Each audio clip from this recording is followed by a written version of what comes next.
Just table it all and wait for a week that I'm not here. Just table it all and All right, let's call this meeting to order. I still. They want what? Roxanne, if you would take roll. If you all would stand for the Pledge of Allegiance and the invocation.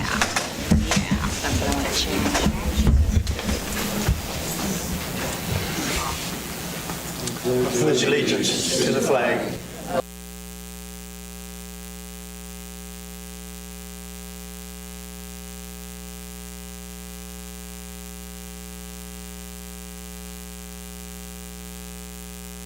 Pray together. Heavenly Father, as a town and as the body who has come here tonight, we pray for the state of our world, the various nations that compose it, and we pray that you would bring peace in every nation. We pray specifically for our nation and that you would bring about wisdom and common sense in the leadership of our nation. We pray this for our state. But Father, most of all, we pray for the leadership of our town and community, because we believe that we can be a community where change begins in our state and in our world. Father, we pray that you would give us wisdom to make decisions that not only affect us, but affect those around us. That you would guide us not only tonight, but every day. That you would continue to be a Father who gives good gifts to his children, and that you would bless us as you see fit. Father, we pray this in your holy name. Amen.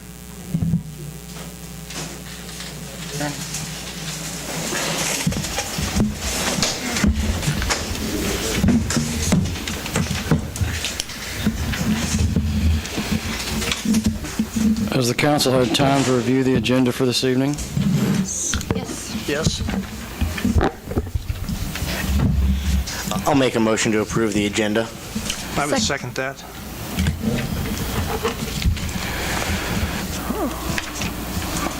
I'd like to add one executive session on this evening.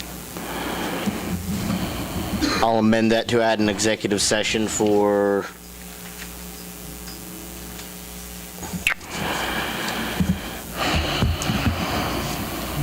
do you have a purpose on that, or just, well, we'll figure it out. We'll figure it out. Okay, We'll figure it out. I'll amend that motion if you're still in line to approve that with an extra executive session. Okay.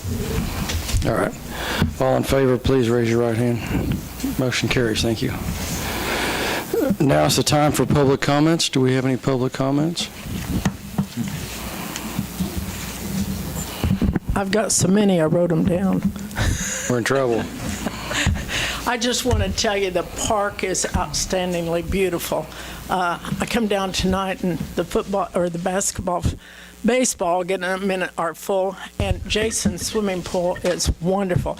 I went swimming today for the first time since got poison ivy, and I had my Band-Aids on and one come off, and I picked it up and put it on the edge of the pool thinking, I'll pick that up as soon as I swim my 20 laps.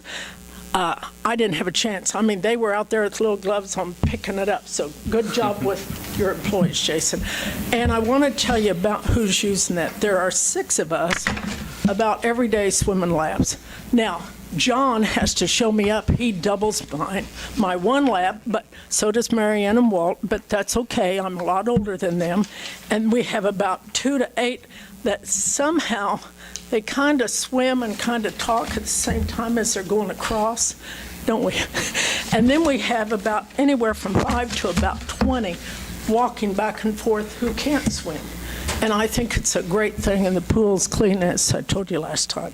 So thank you for this beautiful park. On that, I'll tell you a little bit about the stadium dressing room. It's coming right along. If you want to look at it, I gave a commercial the other day at See Here, Iola, and I thought had good response, because when I went to Walmart, that's where you get all your responses from. They said, oh man, I couldn't believe what that stadium looked like and what it's looking like now, the dressing rooms. So I had given Carla a few pictures and she put them on CITF Pride Facebook, which I don't go to, but I sent other people to it, and they said it really looks good. We're coming along on that. Also, I want to give kudos to Carl, because those people that only attend when David comes don't really hear all the things you're talking about. So he gave a wonderful explanation of the budget and what the trouble was. And I thought that was real good, because we have people that listen to see here Iola that don't come to council meetings. And he took more than his share of time. He took about 30 minutes, if you can believe he talked that long, but he did. And he told all the departments, told about what they were doing. And I thought it was an educational thing, and people told me it was. So I thought that was good. Also, I don't think Dan's here tonight. Dan Leslie, he gave kudos to him over what he did about the redoing the chip stuff. You guys know the names, I just know he did it. And I thought that was really smart. So I think people need to know what the city does. It's really good. And the last thing I want to talk about in just a few minutes, the trail opening was really neat. There were little kids, big kids, old people like me. I think the Burnses are older than I am. We're all at the trail. And I didn't go clear down the bridge, because that's where I think I got my poison ivy from. So I skipped that, but I listened to it, and I want to give a special thanks, and someone can help me if I'm wrong, both of the Fontaines and Don Burns and David Riebel and Randy Rosa were the ones that stuck with it. There were a bunch of people that they gave kudos to. If you read tonight's paper, it was really a good coverage of it, because I'm pretty particular about when I read something, I proof it. And I thought, don't I? And so it was really good. A nice kudo for Iola. And then that trailer they gave us that had the bush hog in and whatever else, I know nothing about how to get rid of weeds, because there's always poison ivy in them. But it was a real nice thing, and I say kudos to you guys. Thank you. All right, do we have some, looks like we've got some more already. Last week, the Greater Kansas City Chamber of Commerce presented awards to 15 cities in the Kansas City area that have passed Tobacco 21. Kansas City, Missouri, Overland Park, Kansas, Kansas City, Kansas, Olathe, Kansas, Independence, Missouri, Lenexa, Kansas, Leavenworth, Kansas, Leawood, Kansas, Gladstone, Missouri, Grandview, Missouri, Prairie Village, Kansas, Lansing, Kansas, Bonner Springs, Kansas, Westwood, Kansas, and Iola, Kansas. It's my pleasure to present to the council tonight, on behalf of the Greater Kansas City Chamber, the Healthcare Foundation of Greater Kansas City, and the Allen County Rural Health Initiative, and to the mayor and the city council for unanimously passing the third 21 ordinance in the state of Kansas. We're proud of your leadership, and we really appreciate what you're doing, and we thank you. So if I can give this to Joel this time.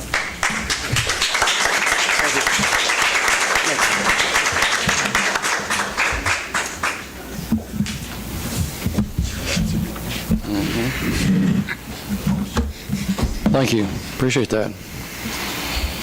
Do we have any other comments at this time? Is this the time you want to talk about 21? We've got that in just a few minutes in the round table.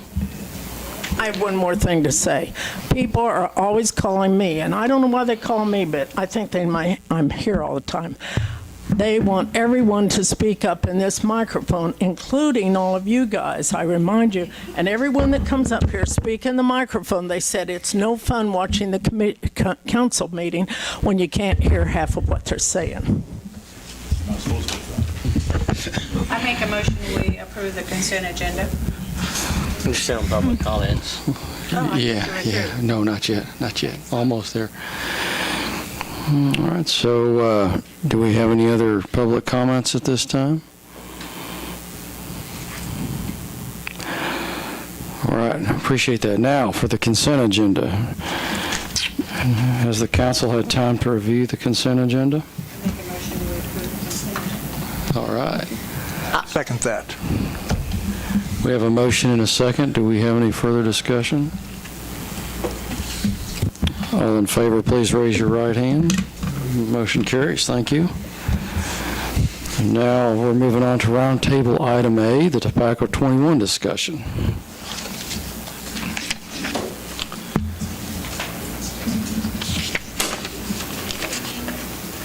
Hello. Can you hear me, Donna? So I'm here tonight to remind you why you voted for and unanimously passed the Tobacco 21 back in February. I know you guys have recently, everyone on the council has recently received a letter from the Department of Health and Human Services, Captain Jose Bilardo, who is the Regional Health Administrator and one of the health scientists. I want to read a little bit out of that letter for everybody that's present tonight.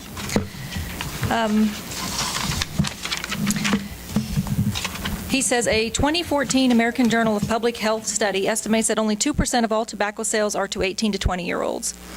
The short-term impact of Tobacco 21 to sellers, therefore, is quite small.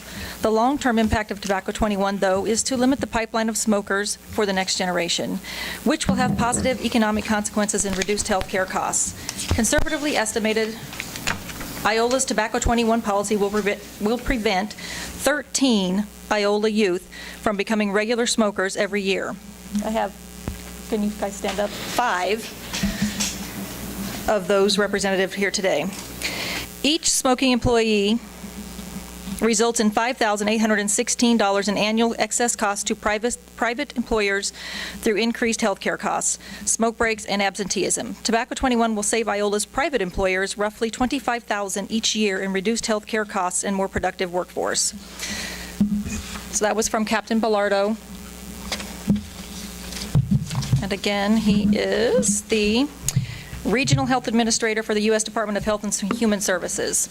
So I've come tonight to, again, remind you why you voted this through in the voted it through the first time back in February. So as I said then, and I'll say again, cigarettes are the only product that, when used as intended, kills 1/3 of the users. 500,000 people will die this year. We will have $1 billion in healthcare costs in Kansas due to smoking-related illnesses. These kids, they're wearing not a replacement T-shirts because they are not replacements.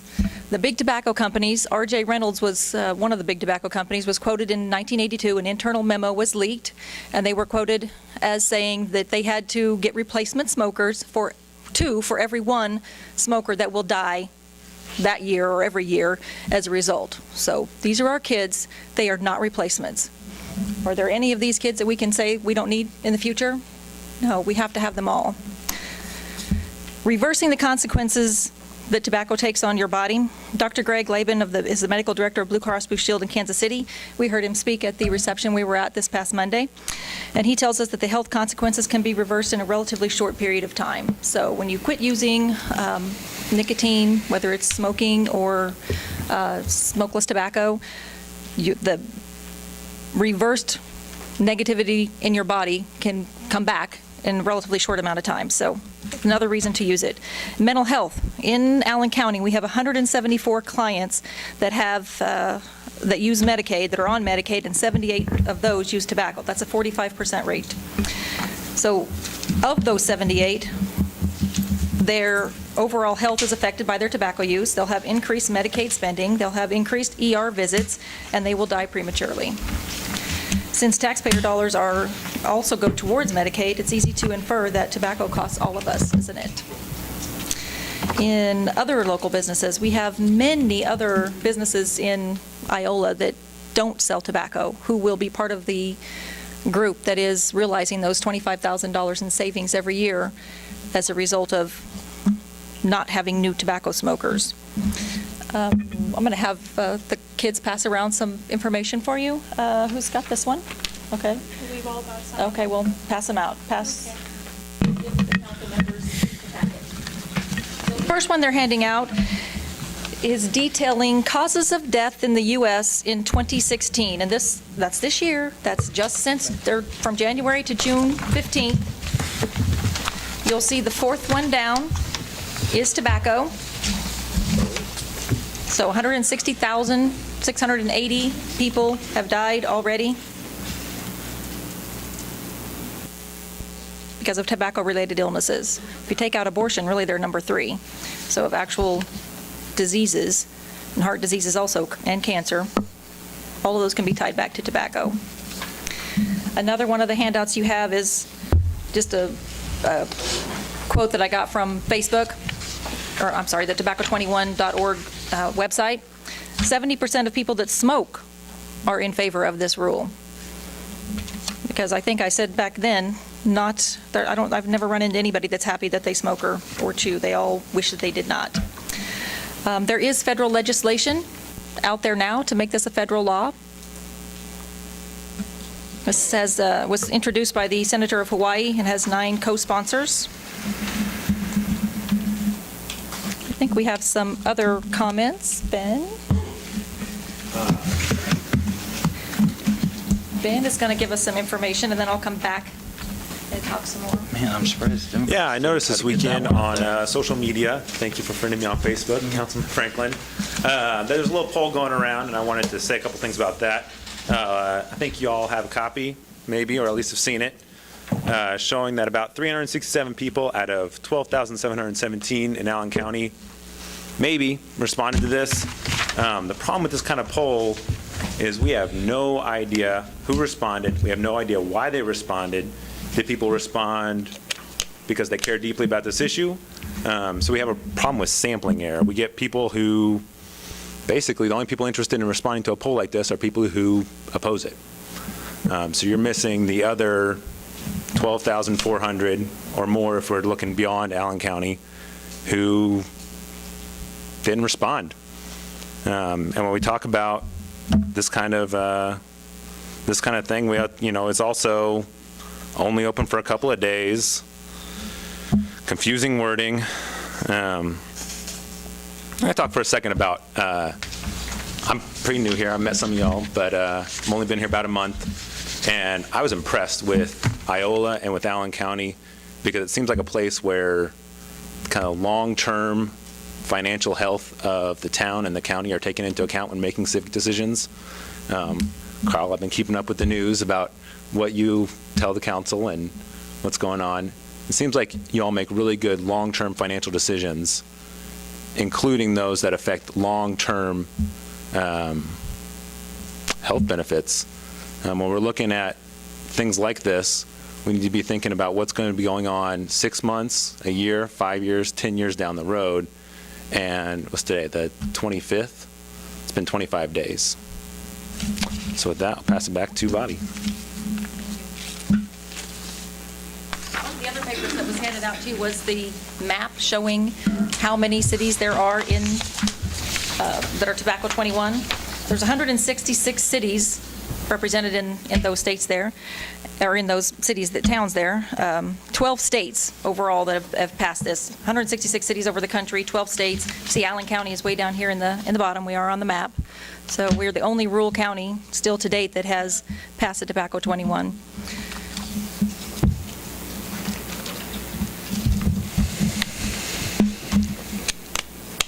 Do I have any questions from the council, or can I ask if anybody wants to? Do we have any cities in other parts of the states, or is this just a Kansas City local There are program? 166 cities over the country in 12 different states. It started in 2005 in Needham, Massachusetts. They were much like us. They were a very small community surrounded by other towns that had not passed it. Within the first 4 years after passing the Tobacco 21, they saw almost a 50% reduction in smoking rates, and to date, no business has closed as a result of Tobacco 21 being enacted in their city, not just there, but anywhere. There's nothing out there that shows any business has had to close because of it. I realize that the retailers are. I've got a 10-page list here of Yeah. cities, Thank you. counties, states that have passed the same ordinance. Thank you. And we have one copy, so you guys can share that one, I guess. It is. So I realize that there's a lot of fear in the retail industry, but again, nationally, I stated back in February, and it's still true, there's only 2% of tobacco sales go to kids in this age range. This will have the biggest impact, as you remember, or maybe you can refer back to Captain Bellardo's letter. This will most effectively impact our 15 to 17-year-olds because they are getting their access from kids, because the retailers are complying with the tobacco laws that are already out there. So they're still getting their access from the kids that they go to school with or the kids that they hang around with. So if we can effectively eliminate that avenue, then we can effectively reduce and save lives, reduce the number of kids that are doing it and then save lives. I look at the big tobacco companies as an enemy. They are just like any thug that might come into my home or my office with a gun, then I need to protect kids. Kids cannot protect themselves. It's our job as parents and community members to do that for them. That's why we raised the tobacco or the alcohol to 21, and that's why we should keep the tobacco 21. There just hasn't been enough time, and it's the 27th actually, so there's in 27 days we cannot see the impact if it's going to be that negative. And judging on the rest of the country who has done this, other places across the country, it's not a valid concern. Is there anybody else? Any other questions? Anybody? I was just looking at this sheet. I mean, yeah, everybody knows how we voted. My deal isn't the sales tax. That's not where I stand on this. It's the thing that's really irked me is taking a freedom away from somebody. And I told you that weeks ago. So is our next move then, since heart disease kills 282,000 people a year, are we going to outlaw 18 to 21-year-olds from eating McDonald's or Sonic? Heart disease is also caused by... Number 5 is obesity. I mean, that kills 140,000 people. This is a slope where if we're going to keep taking freedoms away from people, I don't think it's ever going to stop. So We hope to continue to educate, and with healthy eating, active living, that's I one agree. of the grants that I work So with. maybe educate first, outlaw second. And I made a mistake, I think, in my vote the first time, and Good question. What'd you say? I didn't hear him. He was asking if Big Macs are addictive, and they are not. That's the huge difference. Well, This is an they are addictive though. product. Ask Not addictive. someone that's obese that if a Big Mac is good or not, or if It's good, but it's not addictive. There are no right. studies to show that a Big Mac or a I mean, 32-ounce soda but is do you understand addictive. where I'm coming from a health point of view? Let's look at number 2 and number 5 and point fingers at the thug of McDonald's or fast food in general. But this is an addictive substance. This is Okay. when kids whose brains are not developed enough to make these decisions start using, they're more susceptible to becoming addicted because of the nicotine. They're I know, highly and you're susceptible pulling to my it. Christian strings by doing that every time, but think big. I mean, obviously you are, but I'm thinking it's how many a lives slippery we can slope, so how many lives we that's can all I was save. saying. Kids should not be thrown out there to make decisions they're not ready to make. I agree, And the and big tobacco McDonald's companies- targets youth by putting Happy Meals, Come on. toys and on. Happy Meals. I mean, really though. They have also started I'm putting just healthy options saying, in their let's look Happy at Meals. other killers too. I mean, he's got the point is fair. The point is, nobody is going to sit up here and argue that the smoking is good for you or beneficial for you. We're not going to argue these facts that you presented to us. Nobody's going to argue that. I might argue the meme because I don't see any sites here. This one. But even, well, it's a Facebook study, according to Ben. Facebook studies aren't any good. Oh. Let me It says Facebook down there. That's not from Facebook. It says Facebook. let me It's address on the that, by the page. way. Let me address the comments by Ben, by the way. The survey was simply to get a pulse. There's no conclusion drawn from it. There's no summary that's been published and provided to the public that says this is what this study means. It was simply my method of gathering a pulse from the people of Iola, which is my job to do because I'm an elected official of the city of Iola. The wording was not confusing. It was very simple. It was directed to the citizens of Iola, not Allen County. So questioning the 12,000 people, you're exaggerating the purposes of my study. And to follow up on that, if we're later going to talk about a city that's $800,000 in budget, I would also question the comment about us doing a good job in other areas. So personal attack taken. I'm responding. It was a pulse. The citizens of Iola responded on Facebook. It sounds like you understand research methodology. 73% to 27% allows plenty of room for variances. Would you not agree? Secondly, the pulse that I'm getting from the people that are approaching me, that I'm listening to, is also 60 to 70% do not want this ordinance in place. The ultimate challenge, if we'd like to take it, is to put this thing on a ballot and let the citizens vote on it. We are an elected government for the people, by the people, for the people, and that's what we're here to do. We're not city council representatives of Thrive Allen County or the healthcare initiatives or any other thing except for the city of Iola and its citizens. It's our job to make decisions based on what the people want. Do I think smoking's good? No, I don't. I think it's terrible. Am I a smoker? No. But you know what I believe in? I believe in choice, in being given the choice. God gave me the choice to sin every day, and I choose to or choose not to. Do you want to take that away? It's a fair approach to create a healthier environment. I see the replacement shirt up here from a young man that probably wants to play tackle football in a few years. Would you like to play tackle football? Do you realize that there are chronic diseases associated with tackle football and head trauma? Would you like us to reach into your life and take that choice away from you? At certain point. No. Let her speak. I just want to say something. I know you mentioned about Big Macs create obesity too, but would you rather have your children smoking or just eating flat out McDonald's? They can stop that. Unlike tobacco, no. My father started at 18, which was the law. My dad didn't stop until my dad is now 52, almost 53 in October. He didn't stop till he was 49. That's how bad it is. Oh, I know how bad it is. I started when I was 15 and stopped when I was 29. So Exactly. So would you rather have your children smoke or eat McDonald's? And the thing is, it's like also kids, if we keep it at tobacco 21, whenever your kids and also whenever we get older, yeah, we'll say this is, bull crap. We'll be thinking that for a while, but whenever we are in our 20s, 30s, and we're realizing, comparing to all of our friends who started smoking or not, we'll be thinking ourselves that people around here created this law. And my parents even were thanking God every day that they even had the motivation to quit. I've lost about five people from my family of smoking. My grandpa, two of my aunts, two of my uncles, and then one of my cousins.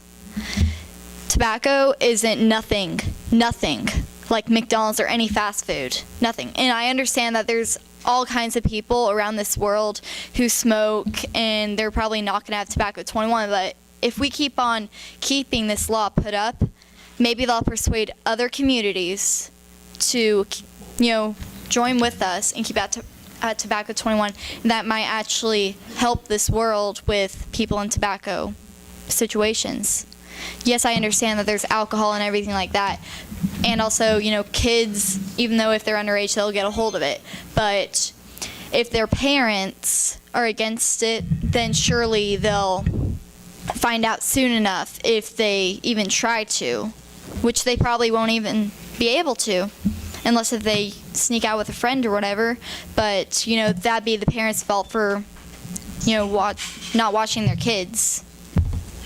I'm just saying because it's heartbroken me a lot of times with my family. I was really close to my grandpa, and I'm just trying not to cry right now. But anyways, I just thought that you guys should know.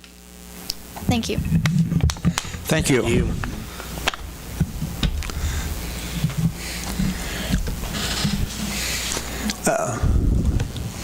Austin, I would just like to point out a couple of things that from the last time we had this discussion. bring military into it. You said morally, I cannot I know you're say no. tugging on those Christian strings. I just told you that. That's John, that's the thing. you said, what about tax dollars? To me, that shouldn't be a concern of ours. Look, if they want to go to Gas or Humboldt and Gas wants to be the only place in the county that sells to 18-year-olds because they want the money, that's not a community I want to live in. Turns out I was speaking into the mic that day too, huh? did the right thing then there has not been enough time to determine that this is a detriment to our town, to our finances. We need to give it some time to see what the actual implication is, the impact. Just to make it clear, my position has nothing to do with revenue. And as far as making a decision and changing your mind, year after year, this gun item that keeps coming up and voted on every year, that's what we do. We reconsider things, and we might have made a mistake. I personally think, and I reached out to Damaris on this when it originally happened. There was an article in the newspaper on Friday. I was approached by a Thrive member on a Saturday, and we voted on this on Monday. I don't think we did a good job of thinking about this long enough. And It's mentioned 2 weeks ago. okay, well, that's my recollection of it being presented to me. So maybe I missed it 2 weeks prior. And that's why, I've had a couple, 2-3 months now to think about this. And I don't think, holding somebody what they said a few weeks ago or a month ago is a very good position, because we should be allowed to think and reconsider things. I don't disagree with that. I just think that we need to give it some more time. And I do realize that some of you, that the retail aspect is not your concern, but that is the reason we're back here today talking about it. So I would just ask that we give it more time. So where does this end? Do you know how much excessive drinking costs the American people every year? That. It's $235 billion. Drinking age is 21. Mm-hmm. Is that the next choice we want to take from people, because we can stand up here and say, look at all these reasons that are bad? Obesity, $190 billion a year is what it costs the American people. Should we tell families that they're not allowed to let their kids have soft drinks when they go out to eat? So the point is, even though you have good intentions, you have to be careful when you set these precedents of government controlling our daily interaction. It's my job as a father to teach my kid, hey, don't smoke, don't drink and drive, don't be abusive, don't be violent. I don't need somebody to step in and to do that. Some people might, but that's my position. And that's why I am of the opinion that I am, that at this point, I don't support Tobacco 21. I don't think it's the right thing for Iola. And that's a perfect situation, the one you said, where the parents teach the children. But we all know that our kids do things, no matter how hard we try to teach them otherwise. Yeah, peer pressure. Peer pressure. Thank you, Don. Peer pressure speaks. Go ahead. A lot of you have been talking about choices, and unfortunately, while I am not in agreement with smoking and I would never get the choice to, because I have asthma. And whenever I go anywhere with any of my friends that smoke, that have gotten a hold of it or anything, I am in a potential medical crisis. I can't even go to the grocery store without worrying about whether I'm going to die or not. And that is a problem. Thank you. I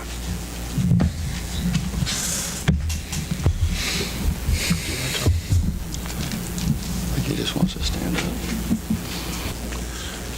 Good evening. My name is Jim Talkington. I'm here as a citizen. It's been reported a couple of times in the paper that I'm here as a commissioner, and that's not the fact. It was also reported that I'm ultra-conservative. Not the fact. I've been told I've been told that I'm going to lose a friendship over this issue. I've been told that I'm going to start getting checks from the Koch brothers because of this issue. So this has gone. I'll let you know if I do, but for right now, that's not true. I brought this up a couple of weeks ago just to have a friendly discussion. It's turned into, I'm sorry about the loss for your family. That's tragic, and we understand tobacco is a bad thing for everybody. I'm here from the financial standpoint. Tax dollars do matter. Even one tax dollar matters. You guys are facing $800,000 in a deficit. I don't know how you're going to come out with that. That's for discussions later on tonight. This is an ordinance that has no teeth. It's a piece of paper they wave up here and says, okay, we're Tobacco 21. There's no enforcement. There's no fines. You're not guilty of anything. I can go to Guest City, buy 20 packs of cigarettes, give them to my 18-year-old friend, and it's fine. Every tax dollar matters to me. I don't know what to say. I just wanted to have a friendly discussion. This is about tax. This is about revenue. This is about letting the local merchants have a chance to compete on a countywide level. I would not want to sit in your chair and be a council member who says, I don't think Iola's worth it. I'm just going to ask this question because it's been on my mind the last day or two. And Jim, maybe you don't know, maybe somebody else in this room knows this. What sort of tax dollars are we talking about? I mean, it seems like if we're going to have this discussion, Bobby's right. we need to have We're a month into this. We need to have some We empirical don't data. know. We have an idea on how much, I don't personally, but I bet Mr. Maka has an idea of what he's lost in this last month. I mean, some sort What of some other- real numbers would be helpful. Well, why have this piece of paper that says tobacco 21? It's already in place. I got a phone call that said, let's work out a deal. It's like, is there a deal to be worked out? What's this all about? You know, why are you backstabbing me this way? I'm And not what you're seeing it saying. that way. I'm seeing it as an issue. Every tax dollar matters. A dozen times she referred to these people as kids. These are not kids, they're adults.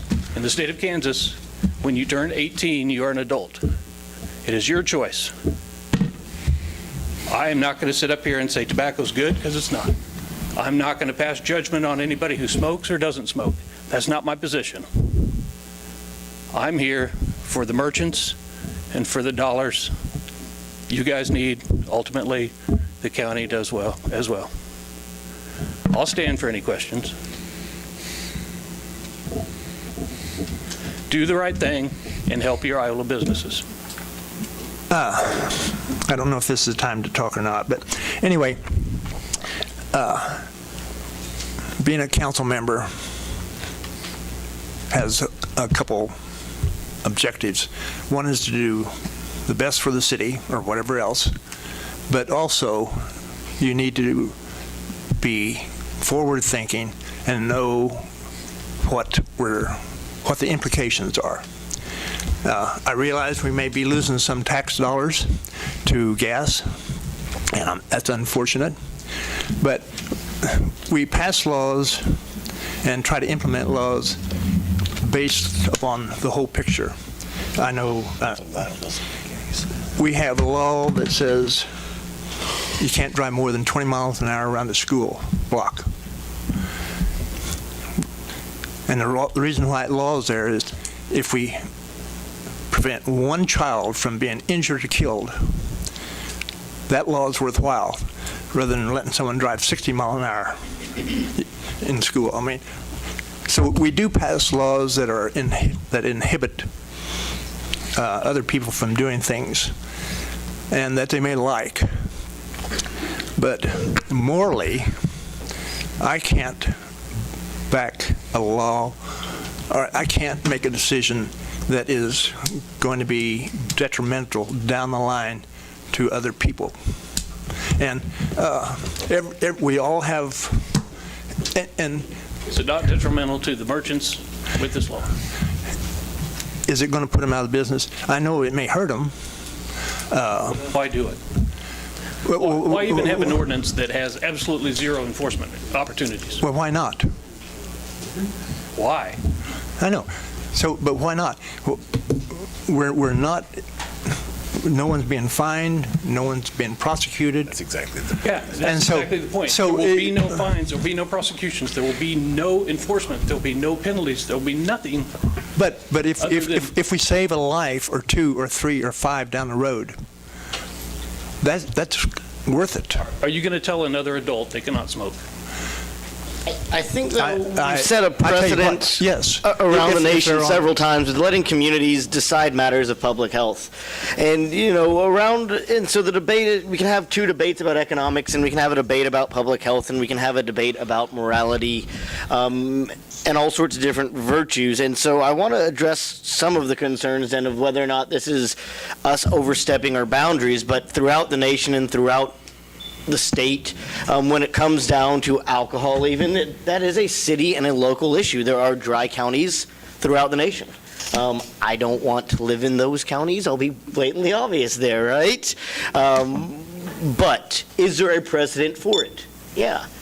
Did we restrict people's choices when we said, if you get a cold and want Sudafed, you have to get a prescription? Yeah. I had a cold for the first time in like 4 years and tried to buy Sudafed, and I had to go get a prescription called in. That limited choice, that limited merchants.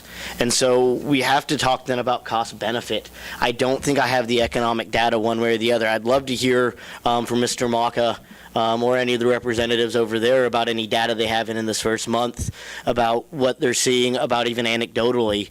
I don't know either side right now if there's enough to go either way on this. But when we're talking about do we do these things for the betterment of the community, I would turn our attention back to the Sudafed issue that we haven't really heard a lot of negatives about that, and we did that because there's a really big problem here that people were taking Sudafed and abusing it. And it wasn't even people from us. We were the last town in the southeast Kansas area to pass that, and we were seeing a flood of people coming in and buying Sudafed and then going back to their respective communities. But is there a precedent for this? Is there a precedent for this? Yes, there's a precedent. Is there a precedent nationwide? Yes, there's a precedent. I keep getting calls about government overreach and saying that this is big government and the slippery slope. I think there is a difference between a product that is already restricted to 18 and one that's not restricted at all. I think there's also issues as well. It comes in and we've started restricting too when you can buy spray paint because it's used for drugs. I do think there are some liberty issues then that come at stake. This one though, it's tough because you say, look, they're 21 and they're 18 and they're adults, but yet, Mr. Talking, no, it wasn't you, but it was your generation that said you can't have a beer when you're 18 anymore. That wasn't my generation. That wasn't Austin and Aaron's generation. That was your generation that told us we can't have a beer. That was my father's generation who passed that law. Bless his heart, he made my sister very mad for 4 years. But at the same time, I mean, that also is a law issued by the state of Kansas, not by the city of Iola. Right. But Okay. but the state has given permission to cities to become dry cities and dry counties, and so the precedent is clearly there. I mean, legally, the precedent is there. The state has granted cities this kind of local authority. I understand that you can pass an ordinance. This ordinance is just bad. Because of the non-enforcement issue. And I do have some issues with that as well. You're correct. If it seems like a catch-20, I have some problems with the way it's written as well. If we're going to do it, we might as well do it. If we're not going to do it, we might as well not do it At all, right. at all. That's my issue, is the ordinance doesn't make any sense because of the non-penalty. So, like you said, why have it? If you can go to Gas City and buy your cigarettes and come back to Iola, you're accomplishing zero, other than you're taking the tax money and giving it to them. Like you said before, if you're going to do it right. Make it a penalty to be smoking cigarettes. The state can do that. But I don't think we can do that as an ordinance. I don't think we can do that. But you cannot. I hate cigarette smoke. Don't get me wrong. I hate it. But I also don't like. And I've heard the kids talk. None of my kids smoke. Thank God. They just don't smoke. It's because of the parenting. I'm getting tired of the public doing all the parenting. Parents got to step up and do their job right, or, oh crap. crap. Or our whole world's going to go to in a handbasket if people don't step up and do the right things as parents. And the public cannot be the parents of every home in the world. If you tell your kid it's not good to smoke at 18, and another thing I got a real problem with is telling our kids their minds is not developed yet. If their minds are not developed yet, we cannot send them across the water to shoot a freaking gun at another person. We cannot send them to our voting to vote on someone. That bugs me so bad when you say their minds are not developed. My mind was developed when I was 18 years old. I knew exactly what I was going to do. And it's because we placate to our kids so bad. We try to protect them. We put stuff down so they don't bang their knees. You know, you got to let kids be kids, and you got to let people make choices, good or bad. And when you're 18 years old, if you're not smart enough to not smoke, we're not going to stop you.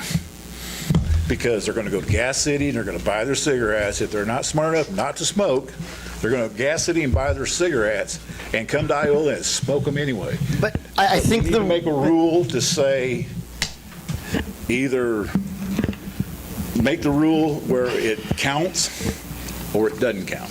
I think the real goal of this, though, is not stopping 18-year-olds from smoking necessarily. It's stopping 15, 16, 17-year-olds who are in high school, whose friends are 18, who can go buy it. I chewed tobacco when I was 12 years old. 12 years old, chewed tobacco in the farm. When I seen a person with their jaw half cut off because he chewed tobacco, I throwed it on the ground and never picked it up again. Okay? A person I've got the choice of whether I wanted to go ahead and take a chance on my jaw getting cut off or chew tobacco or quit. I chose to quit. And if we take that, people are smart. Smart people don't do it. Don't do what? Don't start it.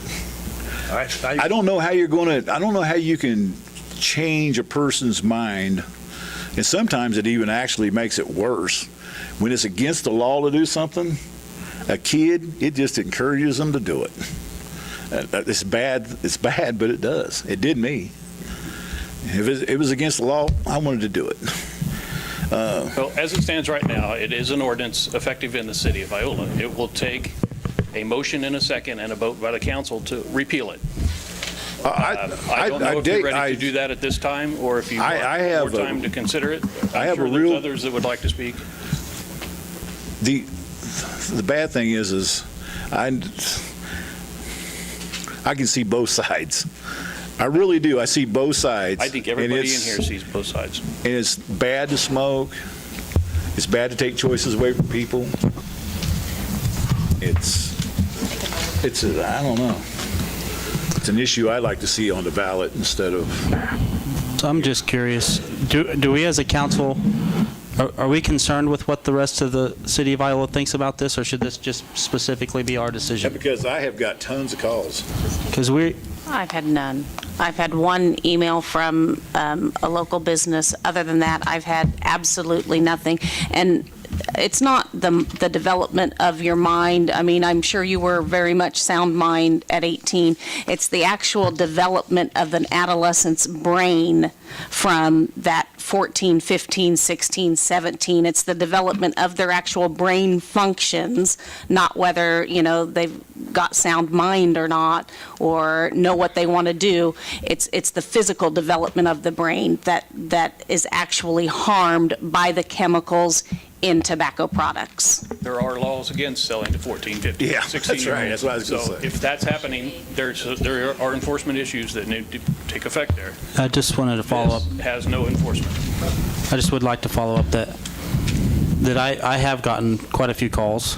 I did a bad survey also, and I made it a point to call a lot of people. I reached out to them as their representative, and I think that's again, this comes down to, is this the 8 or 9 of us decision? It should be.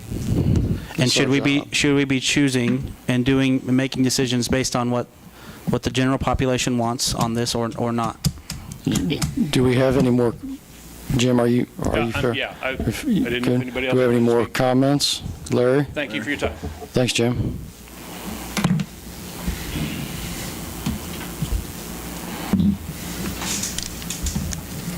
Well, first of all, I don't smoke. No one in my family smokes. I don't want them to smoke. But I also agree with Austin. I don't want anybody telling us what we can do and what we can't do. The City of New York tried to pass a law about a year ago or so about soft drinks. Nothing larger than 16 ounce. Well, it came back on them. They had to rescind that.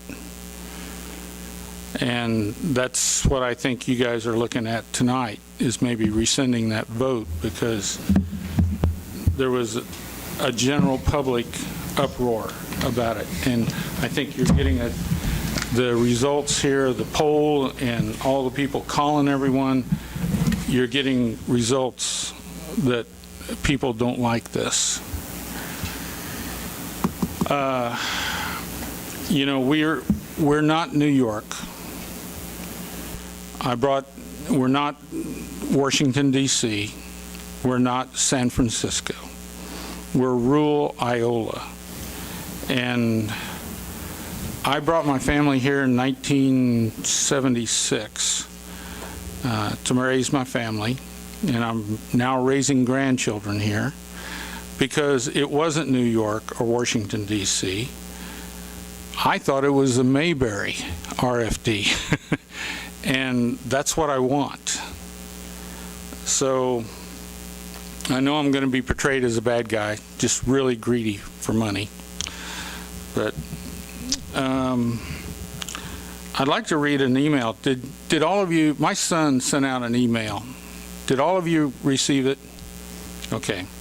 But I'm going to read it anyway for those that did not receive the email. He says, I found it quite ironic that in the Tuesday, June 14th paper, the article Up in Smoke was right next to the city experts' tight 17 budget, or city expects tight 17 budget. Don't have my readers with me. Carl Slaw expects the city to be underfunded in 2017 by $800,000 because of drop in revenues in property and sales tax. So you have the tobacco ordinance article, which takes away any sales tax from the city, next to the article proclaiming the city budget shortfall because of sales tax revenue being down. In my opinion, as a business owner of Jumpstart, the city council's responsibility is to do what is in the best interest of the city. The Tobacco 21 ordinance only drives business and people away from our city. And here's what might answer a few questions. A truck driver was in our store last week. He was denied purchase of a can of Skoal because he was 20 years old. He said he would never stop in Iola again. Let's think about that. Not only are we losing the sale of the tobacco product, which is minor, but also the sandwich, bag of chips, and fuel. Let's talk about the fuel. Trucks, 150-gallon average, over $2 a gallon. That's a $300 purchase. You lost that sales tax and fuel tax. He will likely spread a negative opinion of Iola to everyone he knows. If state law were 21, then this would not be an issue. But Iola having a special ordinance puts all its business owners at a disadvantage to all the surrounding towns that will likely never pass anything similar. I really don't believe a law that doesn't outlaw possession and use will do anything to curb the use of the age group. Please reconsider the ordinance for the good of the businesses that support the city. Now then, to add to the woes, Carl, of your 800,000 shortfall, it hadn't hit the paper yet. I don't know rumors. I don't know if you're all aware, but you just lost another large business in town, Secan Asphalt. We were purchased by an outfit out of Topeka. Millions of dollars in sales and such is going to Topeka now. Property taxes, everything. So the city's going to be in a much bigger hurt than what you thought. We did a very large volume of business. But this was the first year that we got to do an overlay in, 5 years, I think. So, you know, the old saying, if you don't use it, you lose it. Well, it's gone. It's a done deal. So, add that to the amount of money you're going to be short this year. And it just so happens, my son talked about, he can't be here because he's out working. It just so happens my son was talking about the two articles being right side by side in the Tuesday paper. Well, in tonight's paper, has everybody seen tonight's paper? Okay. In tonight's paper, another example of 21 alongside articles of budget cuts for the city of Iola. Just right side by side. This city is a rural area with limited resources of revenue. Iola has a dwindling, aging population, so would it not stand to reason we would want to embrace our young adults and encourage them to stay here, not limiting their freedoms to choose? This Tobacco 21 should be a ballot issue for the state of Kansas. If it was, I would embrace it. But it's not. It's strictly city of Iola. That's what makes it bad. If everybody wants to work real hard and get their state legislators and everybody, you know, fine. But you can't localize these kinds of laws. Is this due to the bad policies that limit businesses from doing business? Budget shortfalls will only be compounded by ordinances such as this, and it will be all of us that will have to make up the shortfalls to do without. We aren't Johnson County.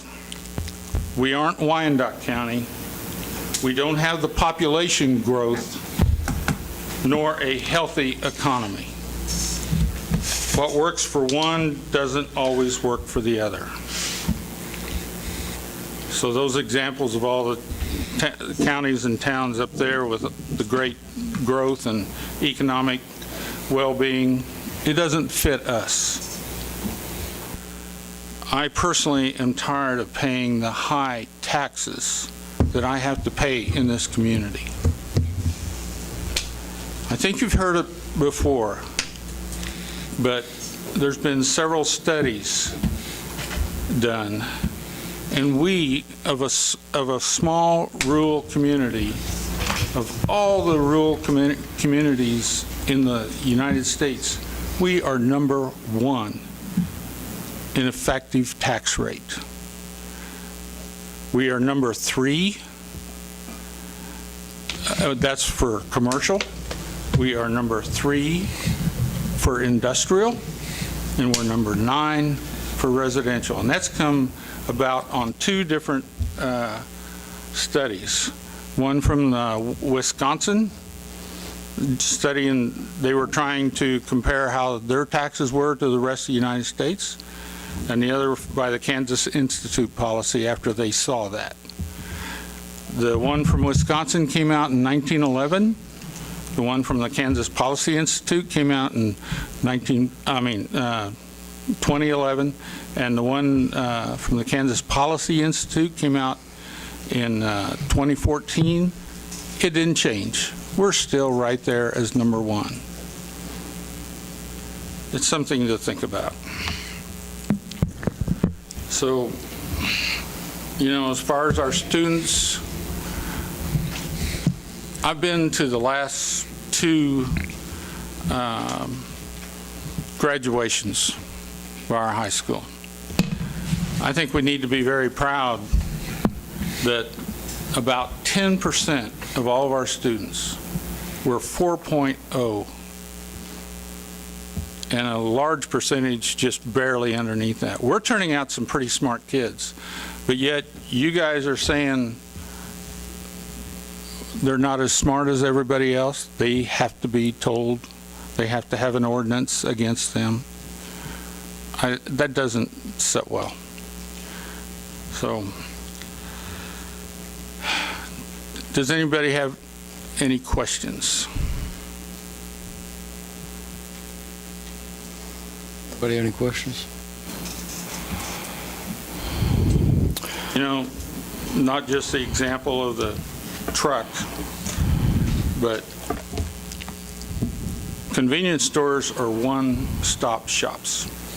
People come in, they fuel up. The average fuel up is $45. Then they come in, if they get a carton of cigarettes, it's $55. There's a $100 sale right there, not counting the one from the truck driver and who he's going to tell about Iola. So I know it sounds very greedy and such to make this an economic issue, but it is an economic issue. The economic health of this community is, I think, equally important as the physical health. You can't have a healthy community if it's not an economically healthy community. Another thing that I thought about is we're not just punishing, well, not punishing, I'm not going to say punish, but we're thinking about the people that you're stopping, the 18-year-olds, the 19-year-olds, the 20-year-olds, and until they're 21. So that's 3 years of getting in the habit of going someplace else to do something. Yeah. So, Well, it wouldn't be so you're bad not if just it talking was- about 18s. If it's just a mile and a half to gas. Yeah. From our place. And, you know, like I said, it's not going to pass. It'd be better if it's county, but it's not going to pass for the county because they will lose their bad economic revenue too. But, you know, put your efforts towards the state. If we make it a state deal, I'll embrace it. Thank you. Thanks, Larry. Do we have any other public comments? Good evening. Hi, I'm Lori Holman. I'm here as a small business owner and a concerned citizen and parent tonight. Listening to everyone's remarks, it's really obvious that we really need to do a lot of education with a lot of the reasoning behind the Tobacco 21. It really is a no-brainer if you're educated and you understand on the facts and understand why the law needs to be in place. As a small business owner for the past 30 years, I have the same concerns as everyone else does. I hate rules just as much as everyone else does.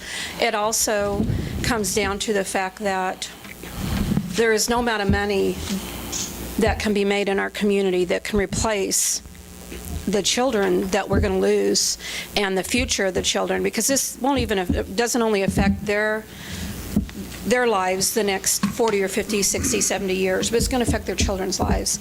And so the reasoning behind the Tobacco 21 is not to make one law that, and we think we've got it done, because we know very well that this one thing that we're going to do is not going to keep the kids completely away from tobacco. We'd be crazy if we thought it did.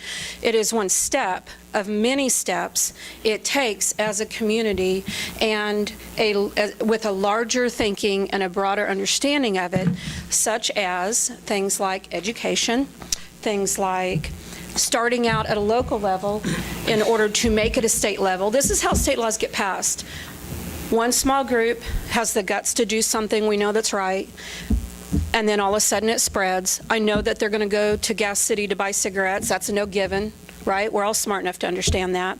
But what happens is that we make it just a little harder for the kids to get it from 18 to 21. Makes it a little less accessible. It's called ease of access. It's one way at a community level that we fight change, that we make the change.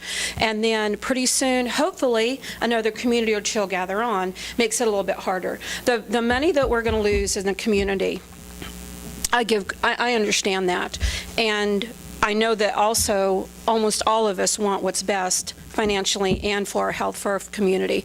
I'm right there with everybody on that. I also understand, I can't understand how hard it would be as a council to make a decision like this and have to back it up. Our community health leaders and the people with the education need to back you up with the facts so you can say I made a smart decision.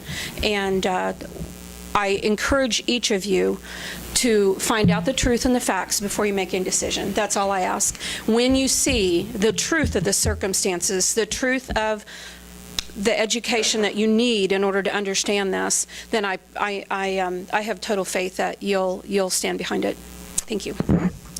Lori, I have a question. Do you know how much the state of Kansas or the federal government spent on tobacco prevention and education last year? I have no idea. I don't either. I have no idea. It's not nearly enough.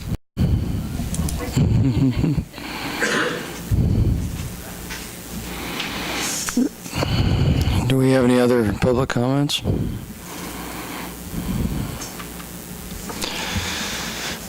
right, does the council have any discussion or thoughts? I think Larry's right. I think if we went state, I'd be right on board.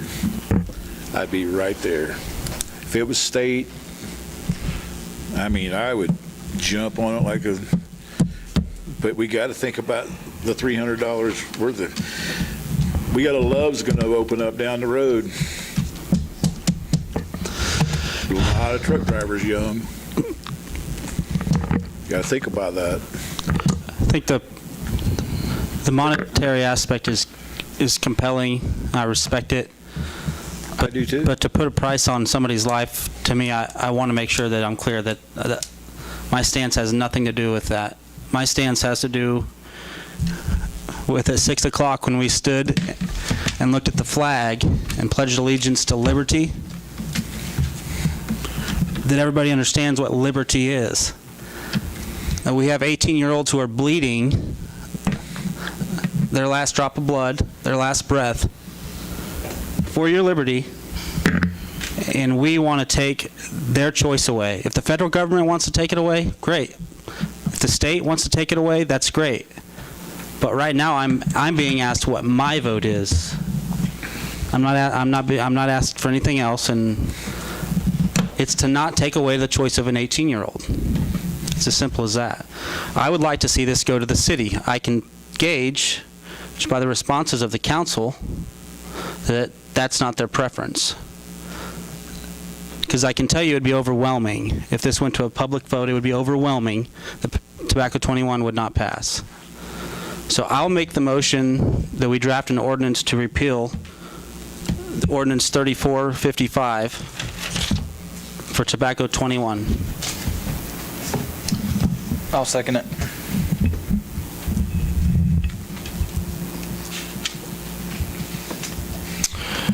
We've got a motion and a second. Do we have any other discussion? I'm a little torn on this one.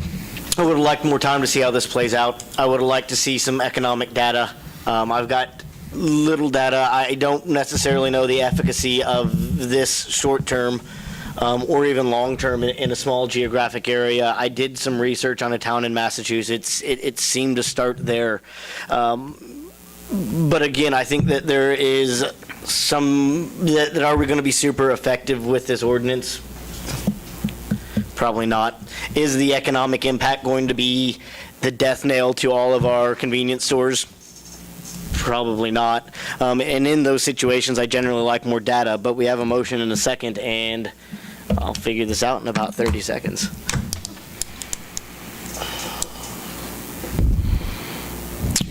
Would the council like more time to think about it?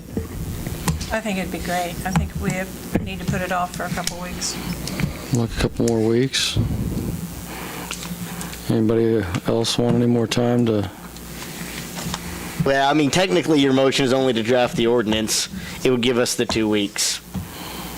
I mean, Austin's motion, or Aaron's motion, I'm sorry, you seconded, didn't you? Yeah. Okay, reverse that. Aaron's motion is only to draft the ordinance. It doesn't actually repeal. You'd have to pass the ordinance. This is a touchy situation for me, I tell you, it really is. Well, it is for I think we can agree that, I mean, Larry, it is compelling, the sales tax, but for us, it's not a sales tax issue. It really isn't. And originally, when Bobby and I talked about it, it was about a choice. I'm not in the business of selling cigarettes. I'm in the business of providing and protecting freedom. And so that's why I must second the motion. So. Well, I mean, at this point, we don't even need, you've got a motion. If we want more time, we can also withdraw the motion in a second if we elect to drag this out for 2 more weeks and get some more information. I think we should. I mean, this is... If it would make you feel better to have economic data, maybe we could round that up for in end of July. We drafted, it gives you time to think about it. Still haven't given it a chance. So no matter if we wait till the end of July or August, it's still not a long enough sample. I understand, but I'd like to go ahead and that's vote coming from the tonight. perspective that I care about the monetary aspect, which I do not. Well, Yeah, it still hasn't given them enough chance to see if it makes a difference with the kids. How you just don't give up on something within a month. You need to give it a year. I'm not giving up on the idea.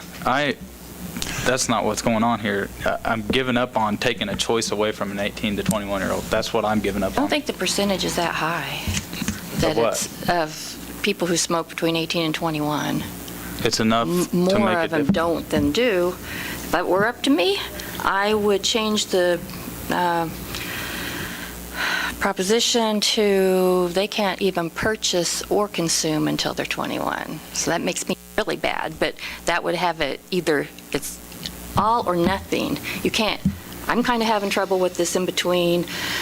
You can smoke it, but you can't buy it. Either you can not buy it and not smoke it until 21, or you can do both of them. So I am totally ready to vote. Because I think we still should give it a chance. It's kind of odd, we just celebrated or announced about a trail opening, and that was because it's a healthy thing to do. And one of the things that we have done is spent money promoting trails and building trails to help the health people who need help or people who need recreation, whatever. But anyway, we built trails and spent money on that to make people healthier. And I just think it's kind of odd that we're talking about turning around and going the other direction. Yeah, but Don, not eating the right things does it make you unhealthy as well? Bobby? Oh. With A lot of the, stuff that makes you unhealthy. with the ordinance, when it goes state or federal, is it going to be an all or nothing, or is it going to be just like it is now, tobacco 21? If it goes federal and state, is it going to be?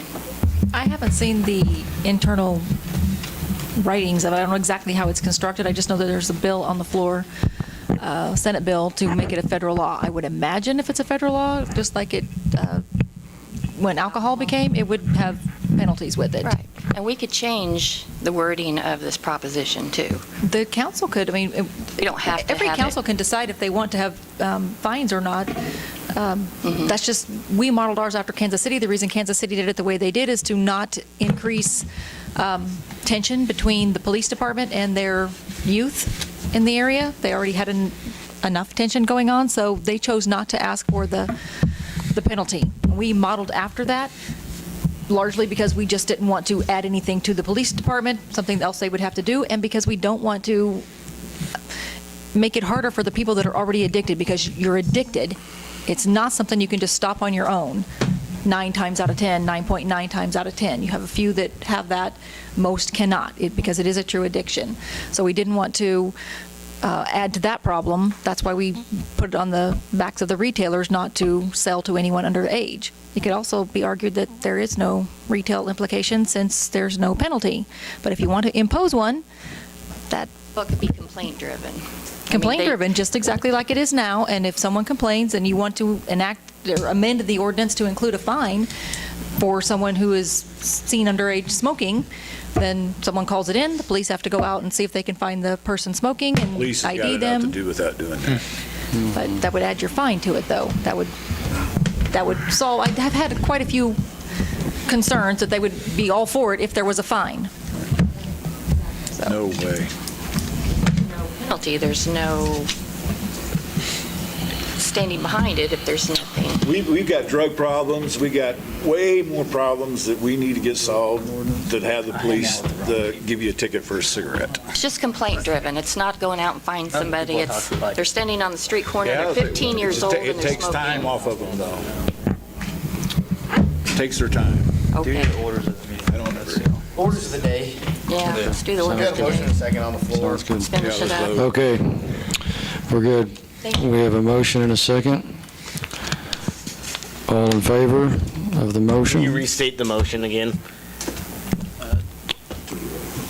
The motion was to draft an ordinance to repeal ordinance 3455 for tobacco 21.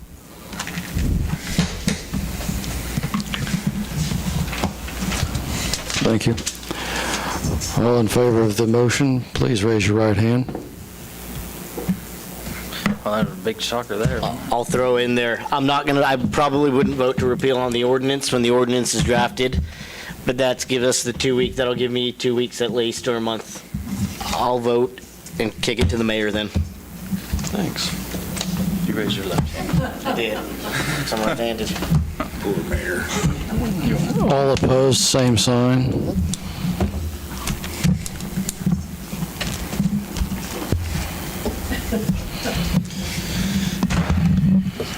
You knew that was gonna happen. Chickens earlier? Chickens.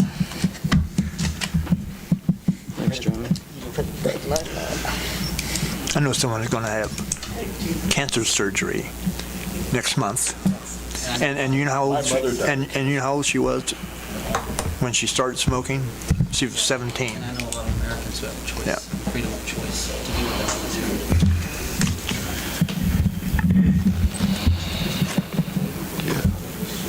It's just a draft. It's a matter of choice. I'm going to vote nay towards drafting an ordinance.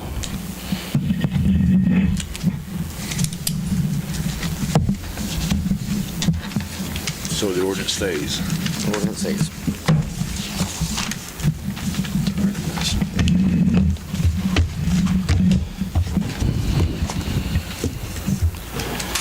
All right, we're good done with that for now, thank you. Move on to roundtable item B, smoke-free parks. Carl, what do you got? Next item was a suggestion to restrict smoking in Riverside Park. Had some discussions with our city staff on selecting some areas where if we did restrict the smoking, people could go to smoke. That's on the map that's in there. So you can take a look at that if you haven't already. Just need some input put on council if you're supportive of this. You know, I think it's been kind of sold to the public in the wrong way that we're not smoke-free parks, it's smoking in designated areas. And if you go anywhere in the nation, that's pretty much what you see in designated areas. I was at a Royals game the other day, and you can only smoke in designated areas. This isn't smoke-free, it says smoke designated areas. And as long as Jason and the rec department or the parks department are willing to kind of figure out where people need them or where they'd be the best, I'd be fine in the parks. I really don't like the trails. I view the trails much as I view a sidewalk, and sometimes, particularly the Mopac. Yes, we built them partly to be healthy, but we also built them that I see people on there because they're walking to work. I mean, they don't have that option. Otherwise, they can go walk in the street or on a sidewalk. Oh, because that would be different than a trail. This includes the trails through town. I'd be fine with the parks. I view the trails differently, though. I view the trails largely, and I've seen people out there that are, and I've heard stories of people that are out there that are, they'll walk 2-3 miles and they'll sit down and have their cigarette. And yeah, I don't want them on the trail walking 3 miles and having a cigarette, but I'd rather have you walk 3 miles than not walk at all and sit on the couch. I agree with you, John. As far as the park goes, it looks like we've got, 5, 6, 7, 8, 10 spots there. That's plenty.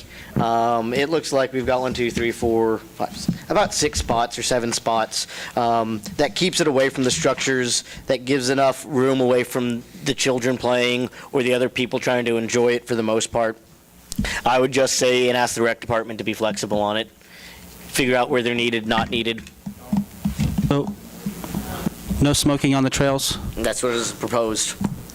I mean, doesn't that seem... That would be really hard to enforce with people walking through the trails. In the park, I think that's a little bit easier because you do have concentration of people and you've got children's activities going on. If somebody does want to smoke, they need to get away from where the kids are playing anyway. That's fine, but just as a matter of record, it's very hypocritical of us to remove an 18-year-old's choice to smoke cigarettes, but then allow somebody to smoke by my kid when I'm walking down a trail.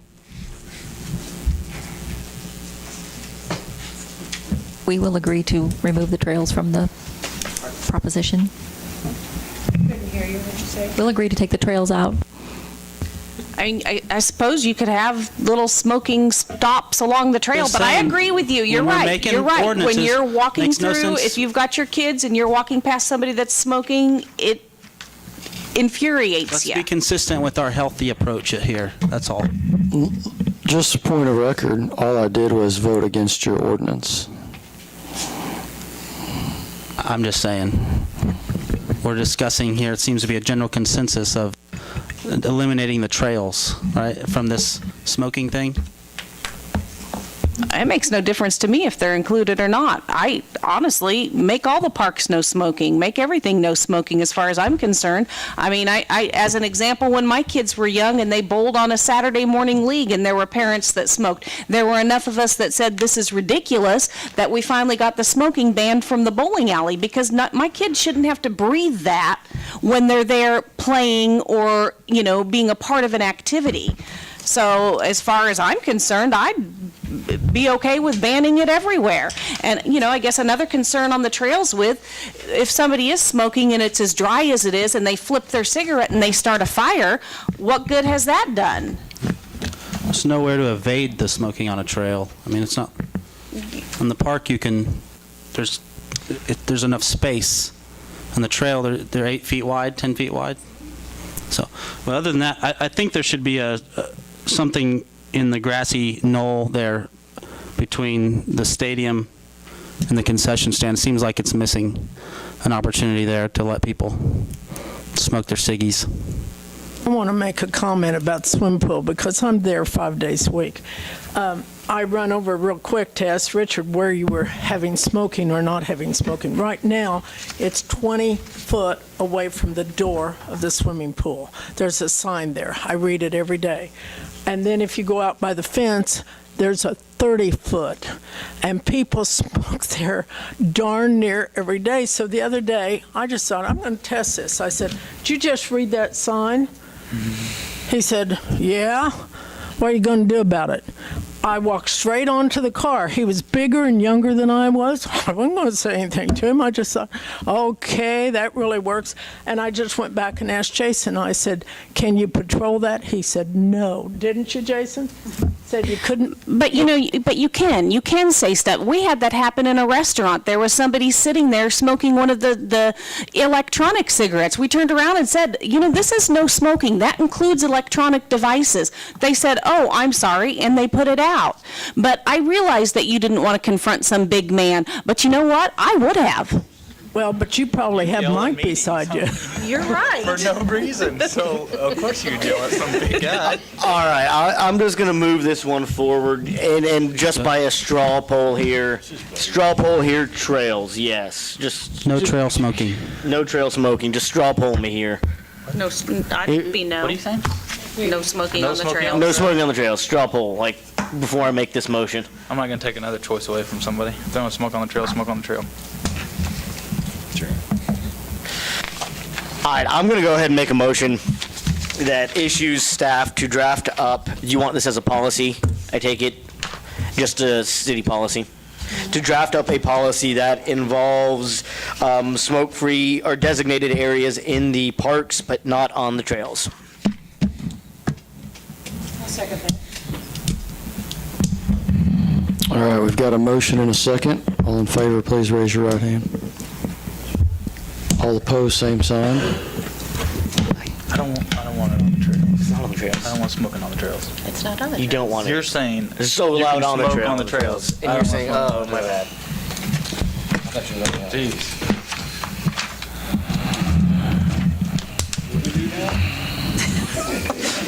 Austin and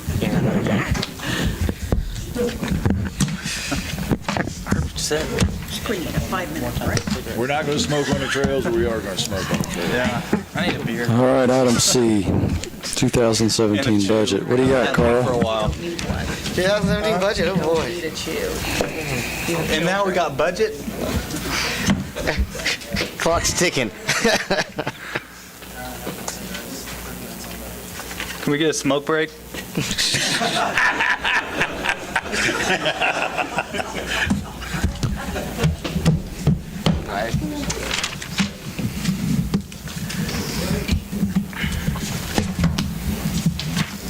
There ain't nobody hates cigarettes for me. Nobody. What do you got, Carl, for us on number C?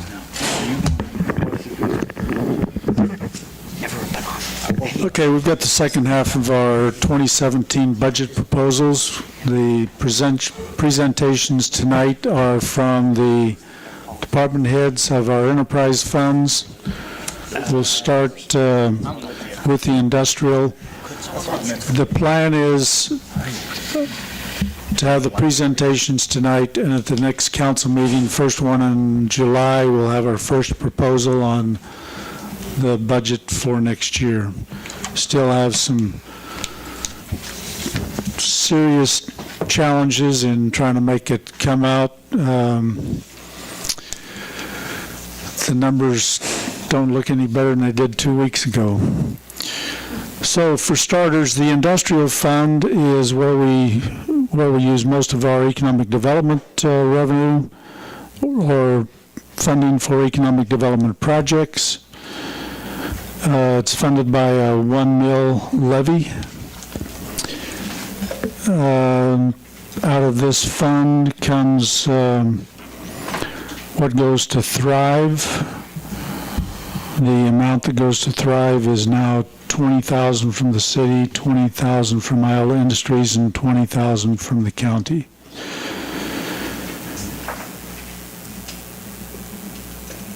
Also, funding for consulting services through the Washington, D.C. firm Van Scoik come through the general fund with an annual expense of $45,000.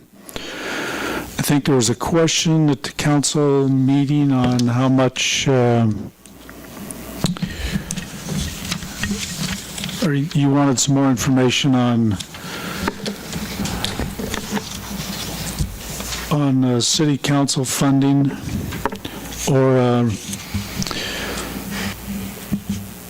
what was available if we did add payment for city council members.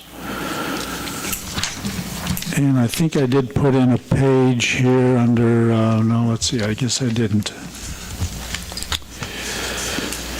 So basically, there's not much of a change here on Fund 15.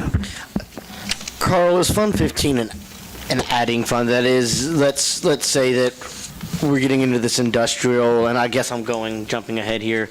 Yeah, the industrial development fund.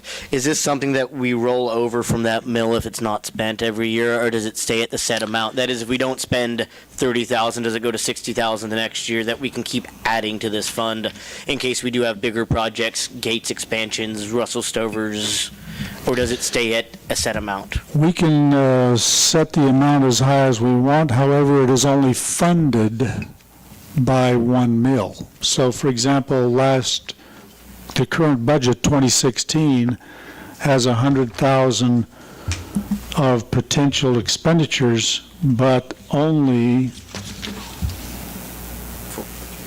44,000 in projected revenue.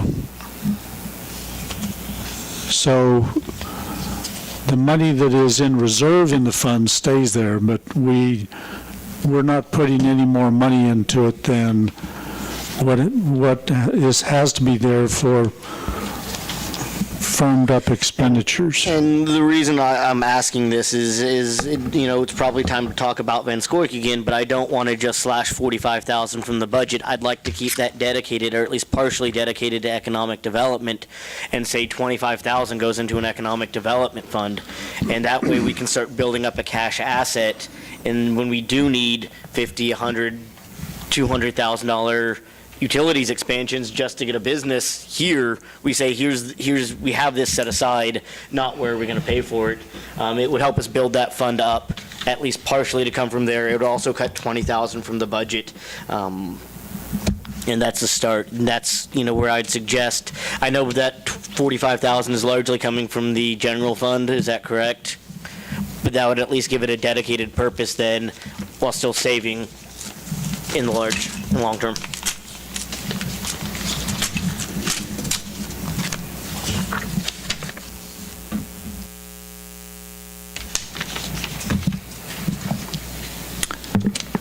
Any other comments on industrial or economic development?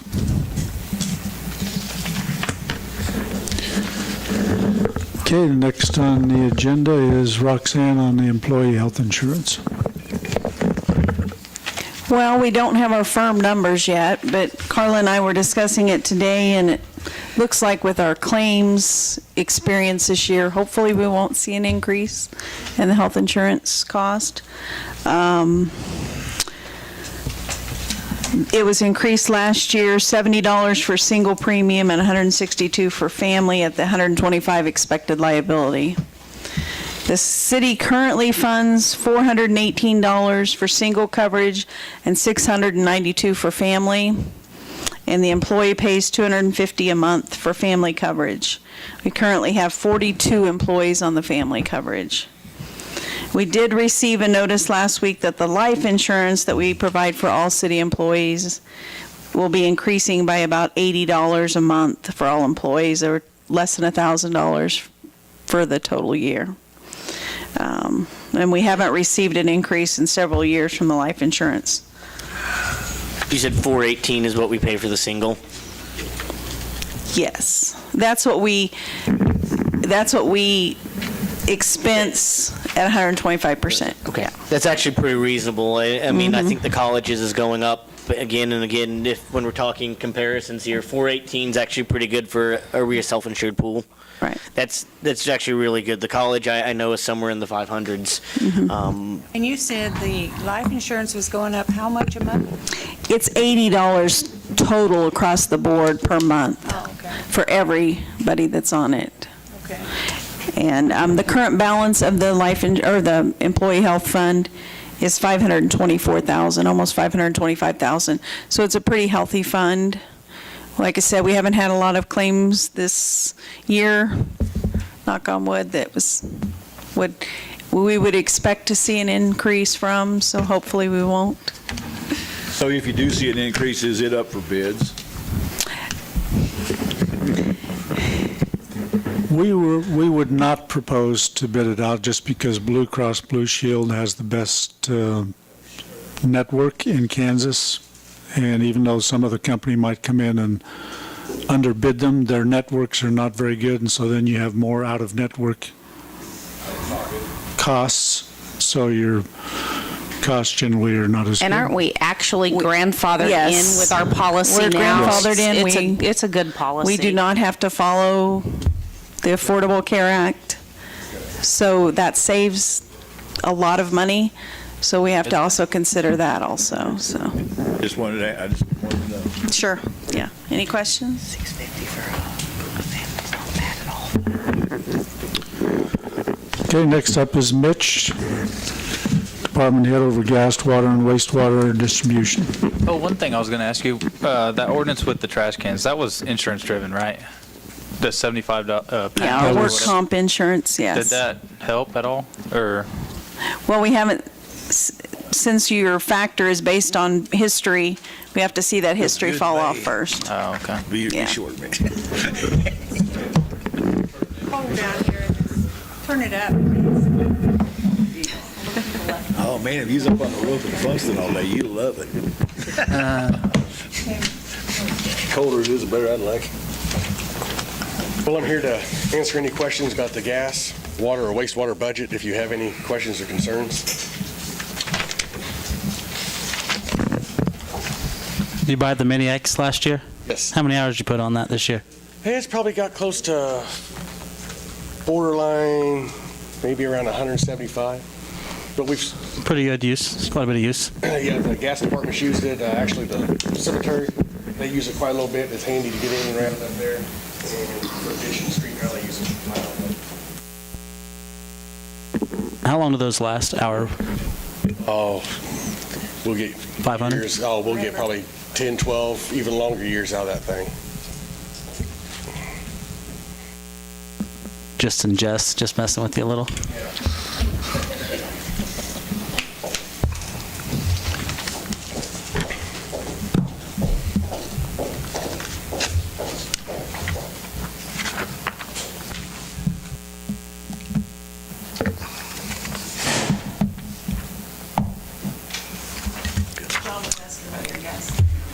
Pardon? No, I was just curious about what you all are putting in up north, and turns out it's a gas line. Yeah.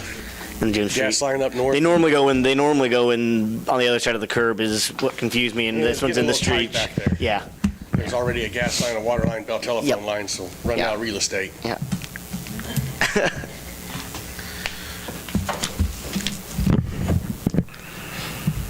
I think you ought to ask Mitch a few more questions. Are you not anticipating any major changes then for your budget for next year? Everything pretty much same across the board? Pretty much same across the board.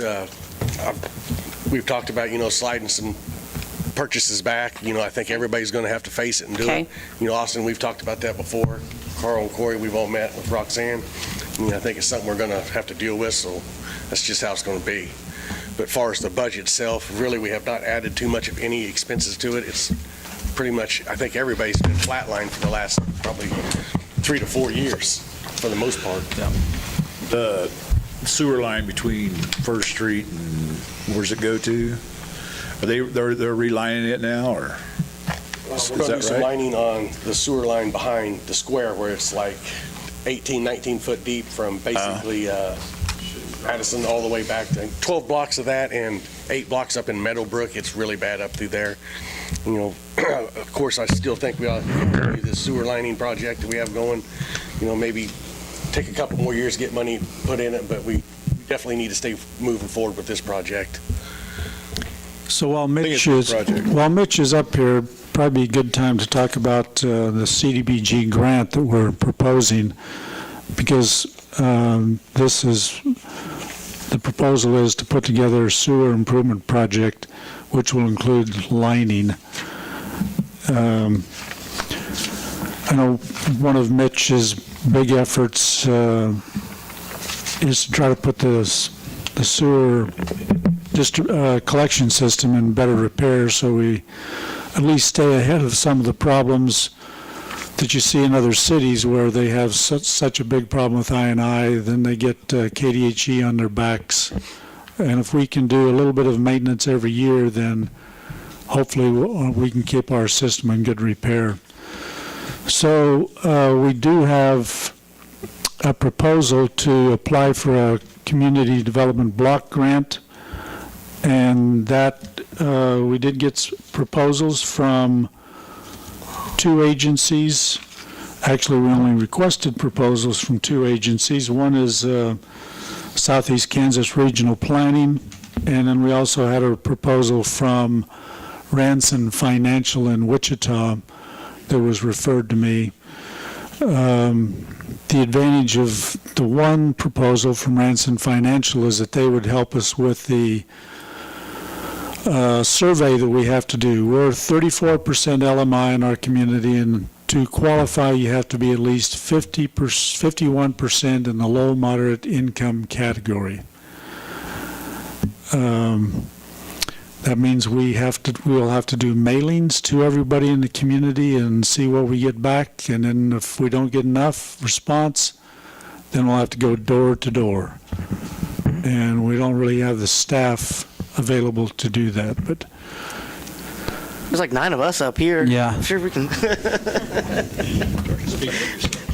put out our re-election notices and everything there. I mean, so if we had, if the college was in session, I'm sure that we would talk or target all of the students who might hopefully be in a lower income category, and then skew the numbers a little bit in that direction. a question on water, and because with the buyout of Rule 11, we just got 11, right? 7. Or 7 that merged. Where is we're putting in a new main, aren't we, out there? Or we're putting an 11-inch that's going out there somewhere? We're getting ready to start to put a 4-inch out there. We was going to start earlier in the year, but it rained and got so mucky in them ditches. Where's that coming from, and where's that coming off of? Is that coming off of our tower outside of North of Gates? Yeah, we're actually going to tie on to one of their existing lines that was a 4-inch. Okay. And we're just going to take it all the way down 4-inch and do away with some, it's just a grab bag of mixed parts they had out there. So we're just going to try to eliminate some problems, get some more pressure and more water flow and circulation out there. Okay. But it will be coming off their existing line, which is fed off of us out in Basola, off the line we have in Basola. Okay. Mitch, the solar bees, was that about a year ago? Do we have some problems with the solar bees? Was that about a year ago? Toby's coming up next to talk about solar bees. Do you want to finish your spiel on the... Well, does the council have any questions, comments on pursuing this grant? And that's back here in the back. Too. Yeah, it's back under the city administrator report. Was the census that we're running the 34% off, what was that, 2010 census? Goes on the 2010 census. Do we think that's wrong? Or are we, well, changed that much?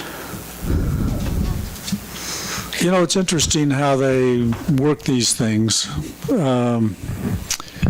They, for a while, were going to restrict cities from doing surveys, and you had to go with whatever figure was generated during the census, and that would have to be used until the next census 10 years later. But they did change their mind and do allow the cities to do a survey. They don't restrict what people you go to. So in some ways, the reason why is because if you had a housing rehab program and you want to target just a certain area of the community where there's perhaps a lower income group, then you could just target that section of the community. Well, in this case, if we were going to target just a certain section of the community for our sewer project, we could just do the survey in that area. Okay. If we're going to do the whole community, then we have to do the whole community. Okay. So that's probably why they allowed the surveys, if you want to just tailor your project to a certain geographic area. Okay. That makes sense. Just put a Survey Monkey on Facebook.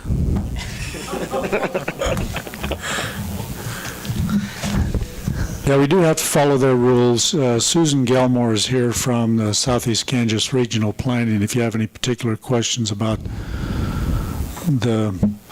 how the process works. They specify the instrument that we use and basically how we have to go about it. Hey, we appreciate your work. Did you know we implemented a rule that you have to stay throughout the other guys' presentations? Hey, how is Mitch? How is the water district going out there? The new one is going all right. It's a little slow at the start. We had a few leaks out there, but once we got them lined out, really got all the meters changed. It's been pretty much trouble-free. Did we eat through all their reserve yet? Or Oh no. So good. Yeah, we're still good on that. That's good. So. All right. Yeah. Thanks, man. Appreciate it.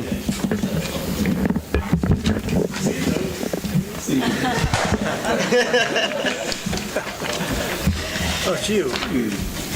Okay, I'm here to talk about water and wastewater. Bob had a question on the solar bees.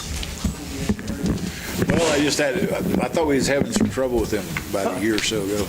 No, I think it was. No, every year we renew the contract for them to come and keep them running and everything, so that's, yeah, we haven't had any trouble with them. I mean, electronics or something but that's why we had the service contract. They'll come and fix them and move them if the wind blows them or ice moves them more than anything, but. Okay. Wastewater, everything's just straight across the board. There's nothing for wastewater or water. It's just pretty much across the board. So I don't know if you had any questions on anything. Or. I have just a comment, probably. Congrats on the number 2 on that. That is amazing. I was showing everybody at work because none of them live here, and I was like, yeah, you guys are missing out. Yeah, it was kind of cool because the town that beat us was 86 or 87,000 people. Have 50 employees in their water 50 plant. employees. They get their 80% of their water out of wells, which they don't have any turbidity or anything to deal with. Yeah. And the other 20% came from Minneapolis. They just blend it. So yeah, that is cool. That is really good for. I was actually in Burlington yesterday, and we stopped in the Casey's, and the lady working there was filling up all these big cups full of ice. I kind of looked at her. She says, "Oh, our water here is terrible, so I just bring this ice home with me so that I don't make my pop taste bad." I said, "Well, Iola has the second best water in the nation," so I thought that was just kind of funny to see somebody go to that extreme because their water is that bad. So thank you. That amazes me, because we have a lot of people that won't drink city water. Oh, I know it. Well, I do too. I drink it out of the garden hose too. They say not to do that either. Is it safe? No. And I'll spray my kids with it. I hope so, because I've been drinking the heck out of it. Especially these last few days. You're still moving around, aren't you, Bob? Yeah, I'm still functioning. You're all right. Out of a hose. It never hurt me. We're not like some of the cities with a lead problem either. But you have to let it run. So any more questions? Any more comments? Any more? Hopefully we're in a lot better shape with our last increase, I guess, next year. Yeah, it's made a difference, but we're still trying to, I mean, we've been down for so long, we're just trying to let it keep building. So it's worked out good so far. Cool. Too bad they didn't pay when you win those competitions. I know it. We got a little trophy about this big. I don't know what they got for first, but it's still cool. We're proud of the work you do. All right, thank you. I tried to call you and tell you Carl gave me a bad number. So I think he does that on Steve purpose. just stop him from getting about anybody He didn't else, want- and then he just gave you the wrong one. he didn't want you to hear the good stuff. So How'd you get this number? Well, I was talking to Carl. I was going, oh, no. I think you make a lot of people proud with that. So Thank you. appreciate the work. Yeah. All right. See you guys. Thanks. Thanks, Toby. See you. Bye.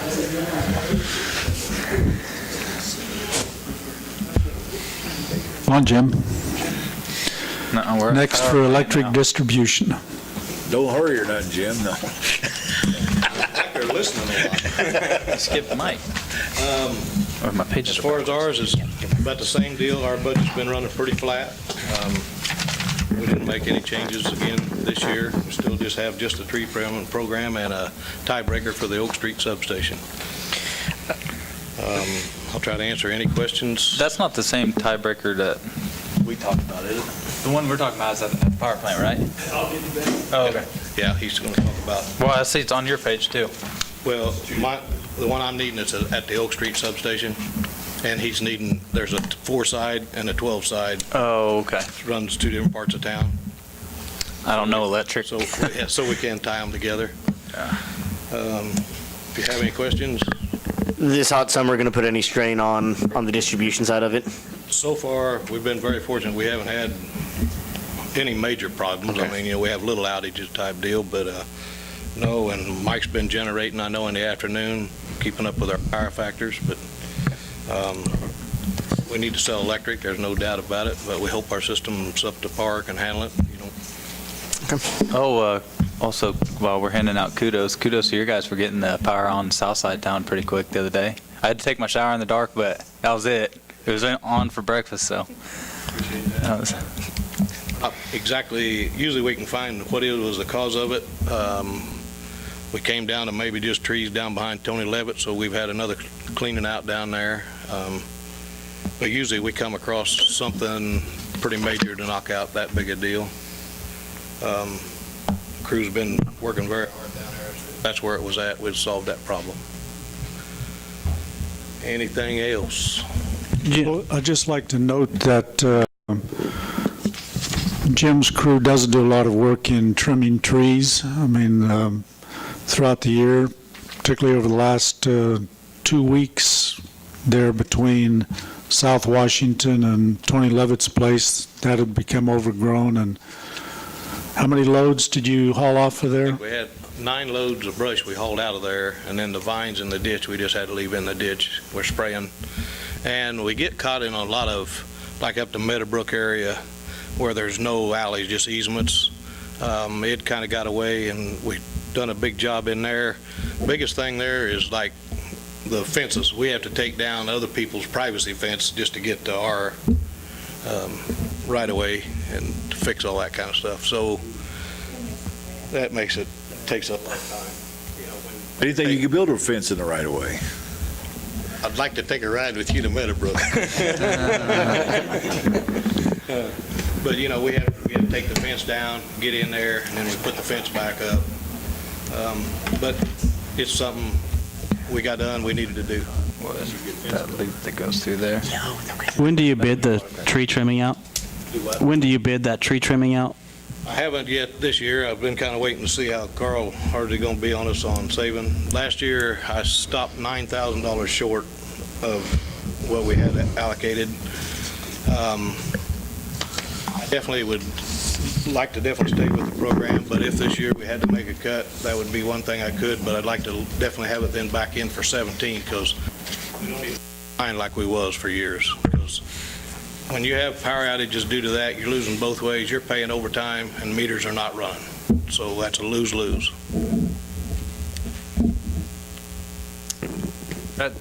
At 680 hours, while we're talking about it, a year, we get, it was poor boys the last 2 years, but how long does their trimming last? You would think it would last a while, because they trim all the way back to the tree. 4 months. I think it was around 3.5 to 4 months is what they're here. But, that's the deal.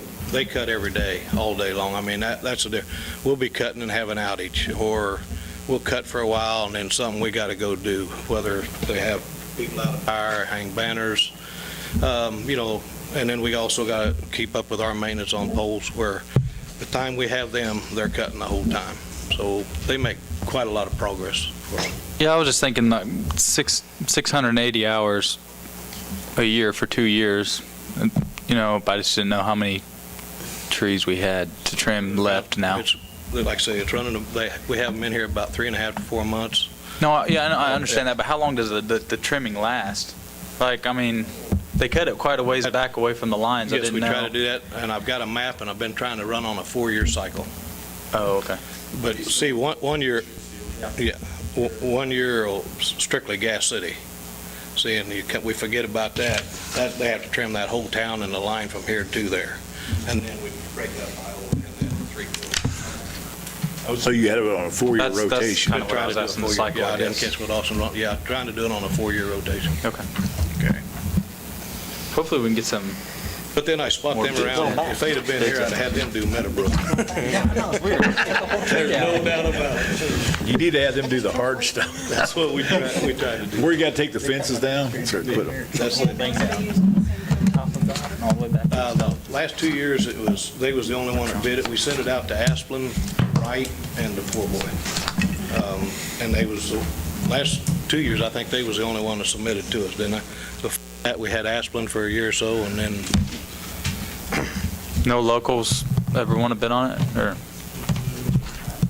probably not qualified for it. You know, I mean, Got to have the right equipment, liability, liability, insurance. type of cruise. Around the high voltage, you know. Yeah, but if you pay a local person that a couple years in a row, it'd probably help them out some. Yeah, the Austin's tree challenge service. is somebody I'm that's, saying, I'm getting somebody into that's experienced in working around power lines. Oh, okay. Yeah, I would imagine their liability insurance is probably through the roof. Thank you, guys. Thank you. Thank you. Okay, Mike? Now. This is the first year we ain't gonna talk about some kind of catalyst or an EPA mandated appliance out there at the power plant. That's good.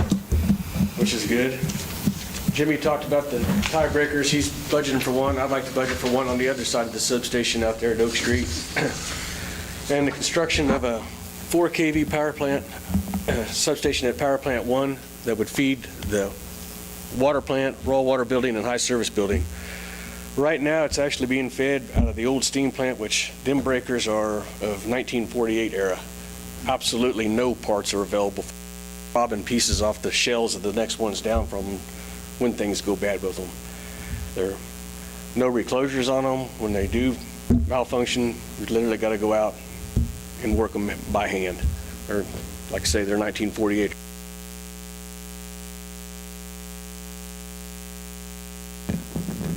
Been putting back to that since 2012, I think. So this would be the final buyout year for it. And the placement of a forklift, which we share with the water plant, so it's a dual at both places. And then equipment reserves, we're looking at their generator replacement, and the second, I believe,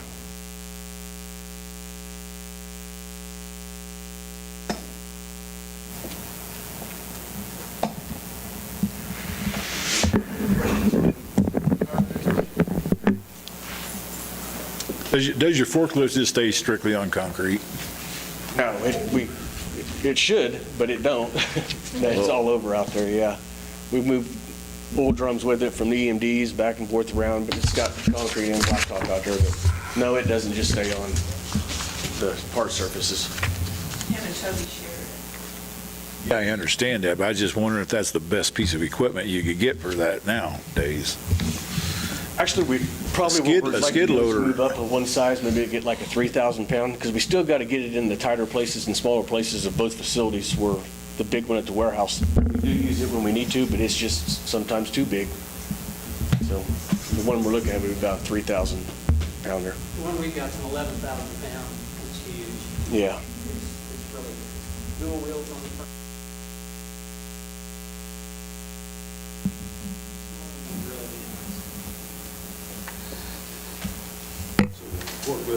Just 2,500? It's for a used one. A used, yes. And they're splitting it, so that's 5,000. Yeah, we're splitting it. Oh, you're splitting it, so that's This is $5 like grand. third year, I believe, for it. They've been putting in equipment reserve over the years. This is just our buyout year for it. The one we got now is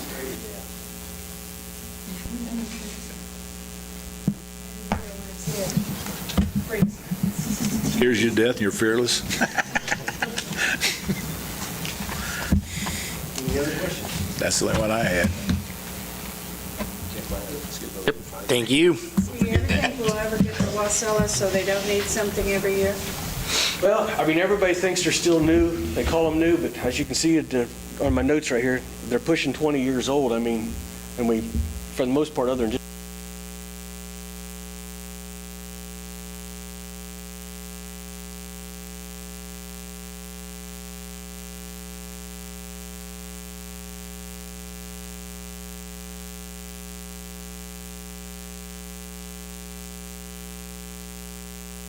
you have to. That was catalyst. for the EPA. And, yeah. What percentage have we stayed up at on the catalyst? Excuse me? The percentage, we're way up there. I thought we was like 2 or 3% over EPA. We got to be 93% above or a reduction. And one of them we tested here, what, a month ago. One was at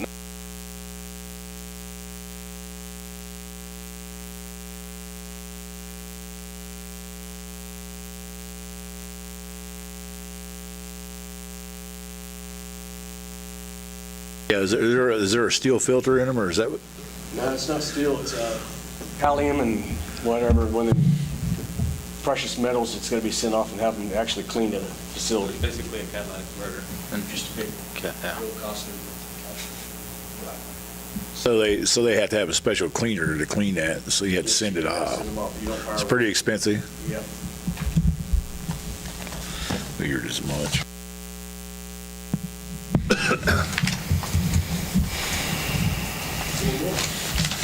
Thank you. Thanks. Thank you. Thanks, have a nice evening.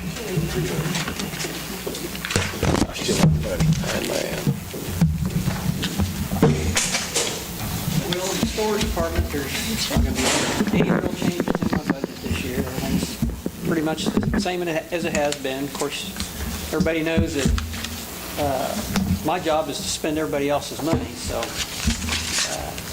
there are a few things that go through my department that are, split up between different departments, but when they've got a project going on, I'm involved in all of that.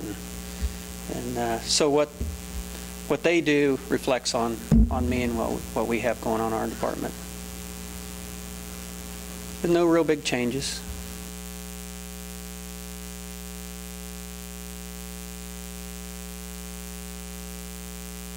Thank you. Cost of products rising? Is inflation still going up with what you buy? Everything, or- nothing goes down.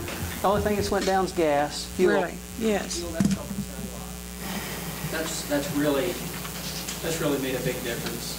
That's something that goes through my department. Right. Yeah, that's been a big segment this year. I hope it stays that way.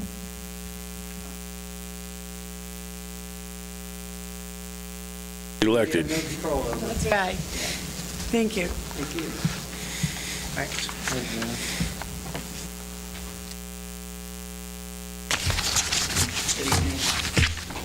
Hi. Pretty much flat across the board. I'd like to put some more money into the pool, but with the budget the way it is, then make sacrifices elsewhere. You guys have any questions? I was approached a couple months ago. I was kind of hoping he'd come to a meeting sometime, but he never did. About sanctioning Little League. To make it part of the traveling deal or whatever, so that more kids would play. Because they robbed everybody for traveling team, like you probably know. Not too many Little League or Cal Ripken teams around here anymore. I know Humboldt plays in a league with like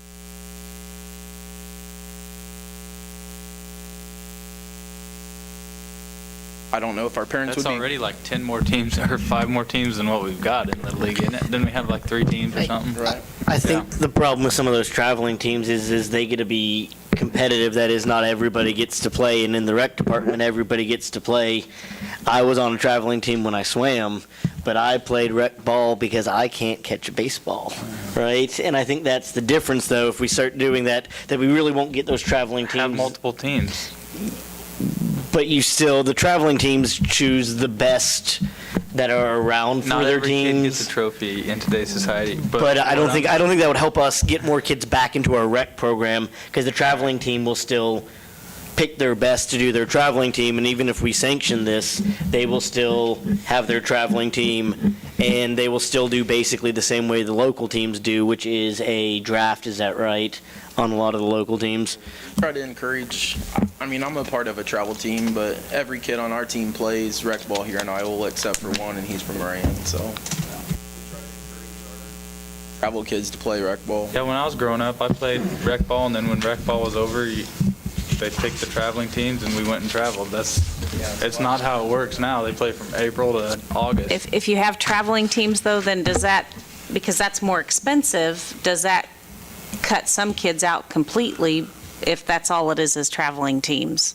I don't know. I mean, isn't that more? There's, what, 30 kids in the league that play? Yep. I mean, It's gone down in numbers. Every town's gone down, and that's why you see a lot of towns combining to play other towns. And we play Chanute and Humboldt now.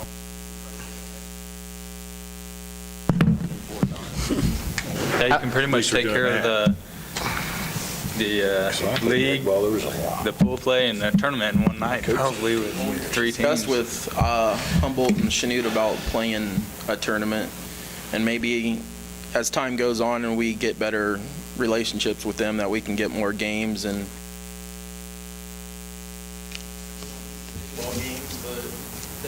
they need them, so we go down there and we play pitching machine games so we can get more Little League games.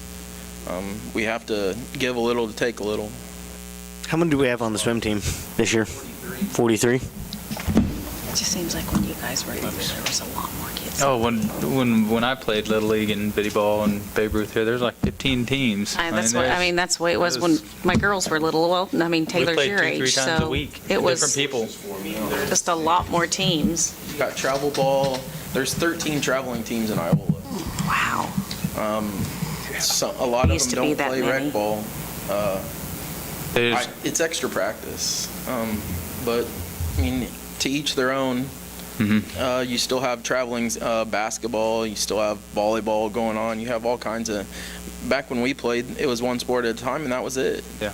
Now people are trying to be selective at a sport, and that's why high school sports are Declining, their numbers are declining.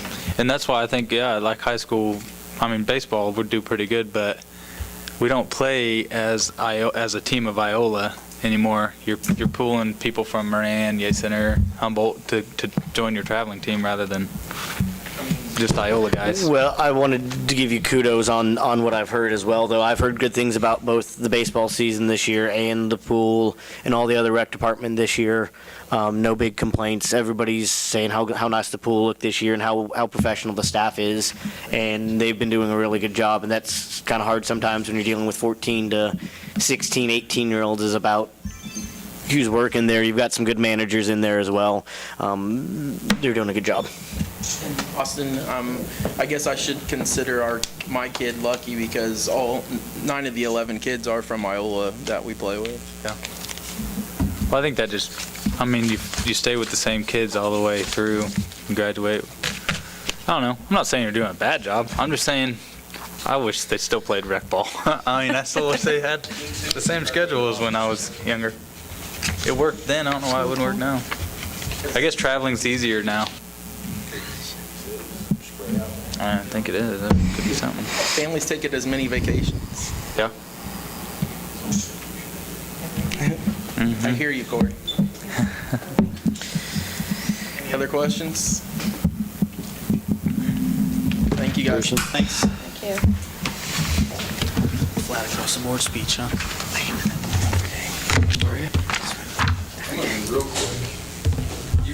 Most of the guys have already talked about the equipment reserve, so I'm not going to hit any of that. But if you guys have any questions, it's all pretty well self-explanatory what they're doing there. As far as major projects, of course, we've got $300,000 dedicated to the hospital for the next couple of years till this sales tax runs out. In a year, probably we need to be thinking about reissuing that, getting it on the ballot to get it approved again. And I'd really like to push for all streets, mainly because we have, with that $300,000 go to the hospital, we haven't done a lot of street projects, as Larry said earlier. We just don't have the funding for it.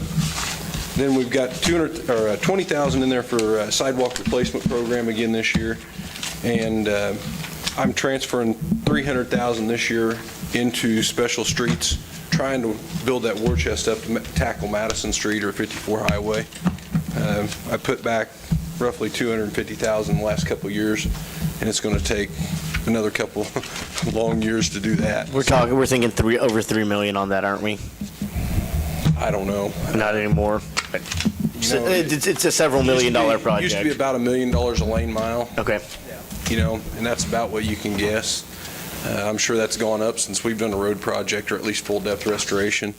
And I'd sure push for concrete, especially along the city square portion, at least stopping and starting, probably all the way through it if it was my opinion. So, but that's all I've really got planned in there, and we'll probably put a little bit in for special projects in case you guys have something that comes up in the middle of the year that, like State Street sidewalk or something like that, similar to that for future. So,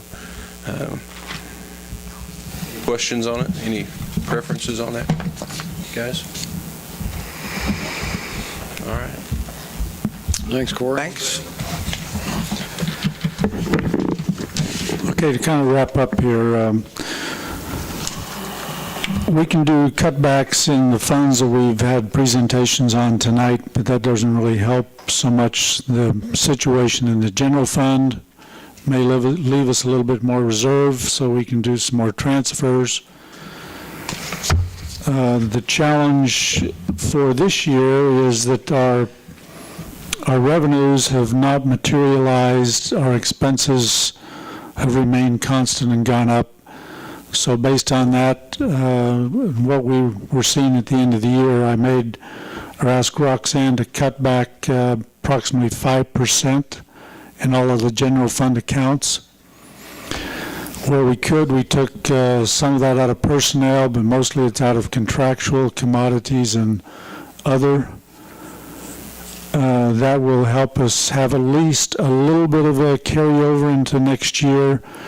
We were seeing about a $400,000 deficit without doing that. Even with those projections, even with cutting back 5% for the rest of the year and giving us a little bit more of a carryover, we still have a major problem for next year's budget. So I'll do a little more whittling, and we'll see what those final numbers come out like for the first proposal at the next meeting. Okay, I'm ready to move on to the next item. Thanks. What do you mean, Major? What does the 5% do? You said Major, where are we? We started at 800,000? Our estimated deficit for the end of the year without those cuts was 440, was it, Roxanne? I've got a sheet here, but it was in the 400,000 deficit for this year. We still need probably $500,000. Thank you.